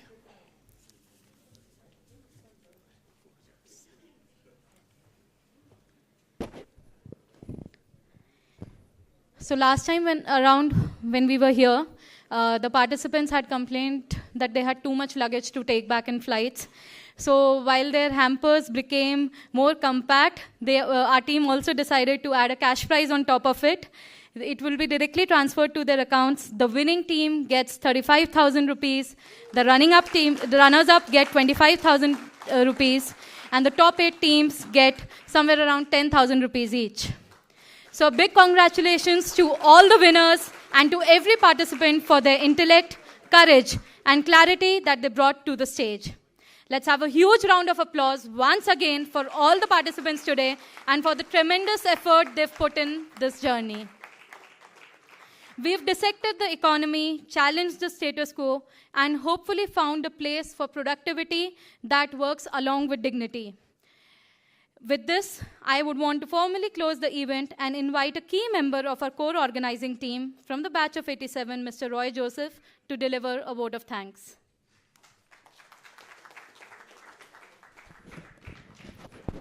Thank you, Nandana. Good evening, everyone. I know you're tired. Well, you're hungry. Okay, just a few minutes. Hope you had an enjoyable and enlightening evening. An insightful panel discussion with some of the best minds in the country, rounded off with a gripping debate finals. Before we bring down the curtains on the 6th edition of MaggieSpeak, it is imperative that we take a moment to thank all those without whom this would not have been possible. Let me begin by thanking our alma mater, XLRI Jamshedpur, which gave us a professor, guru, teacher, and friend like Father McGrath, Maggie as we fondly call him. A big thank you to Father George, director at Jamshedpur campus, who has been most supportive and encouraging of our endeavor. Unfortunately, he could not make it today. Father Nelson, the director of Jhajjar, for being with us today and enlightening us with his talk. Thank you, Father Nelson. The X-Link team who has done a fabulous job this year, like last year, and has raised the bar yet again. This is the 3rd year that the X-Link team has supported this effort. And yes, together we learned and grew and helped make this event an even better one this year. A special thanks to the Administrative Dean Student Affairs, Param. The students have taken out time from their busy schedules and academic calendars. Their youthful enthusiasm and tech support has added a lot of glitter to this entire event and made it happen seamlessly. This event was conceptualized by the alumni batch of 1987. The first edition was held with 0 sponsors and only personal contribution from this batch. Thank you guys for the start you gave us. We have a string of dedicated workers. We'll come to the applause for the batch of 87 a little later. We have a string of dedicated workers, but whenever we have reached out to others, they've always been willing to help, whether it be connects, sponsors, or their time and effort. A shout out to Kavita Khemka for championing this event. She has shepherded this event over the last several years. Sam Thomas, who handled all logistics. Ajay Mohan Goel, who handled all the debate rules and briefings. Anu Sharma for coordinating with CNBC TV 18 and making it very seamless. Professor Vasanthi Srinivasan for bringing conceptual clarity to the deliberations right through and handholding the panel. Suma for handholding us in many difficult situations. Kurian Paul Parambi for tirelessly working on getting us sponsors every year. A special shout out to 2 young guys who joined us this year, Dinesh and Krishnamurthy, who were willing to take on any task. Nandana for a splendid job as MC, and of course, Elliot, who readily came forward as the chairperson this year. the alumni from various batches who readily helped to come on as jury for the online semi-finals and video round, and to all of you for taking out time today and coming to attend this event. Thanks, everyone. The highlight of the finals is the panel discussion. Thank you, panelists, for an illuminating and insightful discussion on the topic that was given. And as if the government taking a cue from our theme, this morning the newspapers had a post which said, "Finally, gig workers have pan-India social security." So each time we bring out something, the government will do something in turn. We have a list of eminent leaders from industry who consented to be jury for the finals today, including my friend Rajan, who was very sporting to help out at the last minute. Rajan, my sincere thanks to you. And to all of you gentlemen for coming on board, thank you very much for your time. I hope you enjoyed this evening's deliberations. We talk about records. Last year we had a record of 524 teams registering for the event from 80 plus management institutes from all over the country. This year, can any of you guess how many registered? Any guesses? Okay, it's 1147 registrations from 93 business schools. Clearly, it is getting bigger every year, and thank you to all the students who participated. We hope the response will only grow next year. We have the management and staff of Bangalore International Center to thank for the beautiful venue and the immaculate arrangements. And of course, the entire event would not have been possible without our sponsors. Every year, corporates come forward to support us in this mission of spreading Father McGrath's message to the world. This year, IDFC First Bank, they partnered us last year too. Thank you so much, IDFC First Bank. Bajaj Auto, Bharat Petroleum, Manipal Academic for Higher Education, Aditya Birla Group, JK Enterprises, and Coca-Cola. Thank you, sponsors, for making our vision coming into reality. And this year, of course, we had a number of companies giving hampers, ITC, Britannia, and Nestle. They've been giving it almost every year. United Colors of Benetton and Max Retail for the vouchers. I'm just going to take 2 more minutes. It would be very unfair if I end this without calling on stage all those who worked so much, so tirelessly to make this event a success. Now I'm going to call the batch of 87, Kavi, Anu, Suma, Kurian, Ajay. Please come on stage. Sam, I know, has gone home.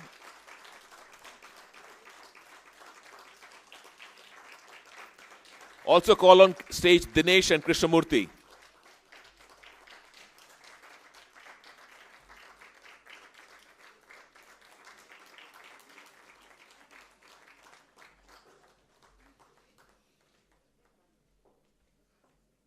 Come on, Anu. And of course, the sweetest dish is served last. Professor Vasanthi. Where is she? She's upstairs for the bites or something. She's having a bite. No. Video okay, bites. she's with video bites. There was Vasanthi also, and there's of course Ronnie D'Souza from Bombay, who is not here today. Give them a big hand, ladies and gentlemen. This would not have been possible without their effort. For the last 7-8 months, they've been at it, and it's only been possible because of their hard work. And of course, there's one other team we need to thank. I'd like to call the excellent team on stage for the stupendous job that they've done this year.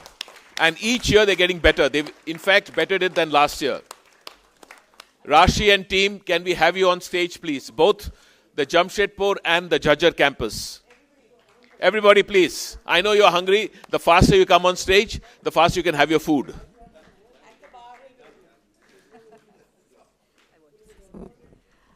Roy is not going to thank himself. He's done an amazing job of getting us sponsors, getting us jury, getting us, CXOs. We had a CXO dinner last night for the finalists, and Roy has been the person doing it all. So a special thank you to Roy for really helping us get this, and he does it every year.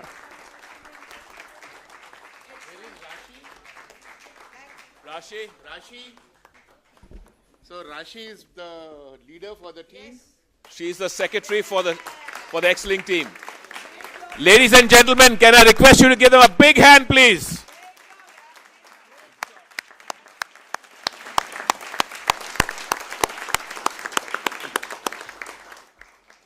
Folks, with that, we come to the end of this 6th edition of Maggie Debate. We're going to request you all to join us for cocktails and dinner. It's on the terrace, right? Terrace. So please join us. Please don't leave without sharing a drink and sharing a bite with us. Thank you, ladies and gentlemen. I did. And once again, Nandana, fantastic job.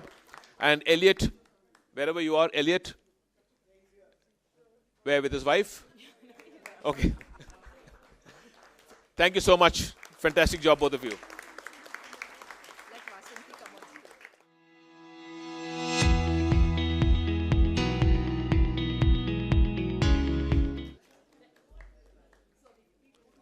To all our deliberations.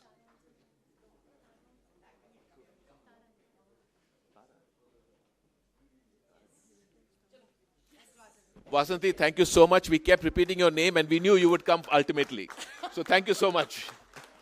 And if I may add, Vasanthi is been invited to join the Board of Governors of XLRI.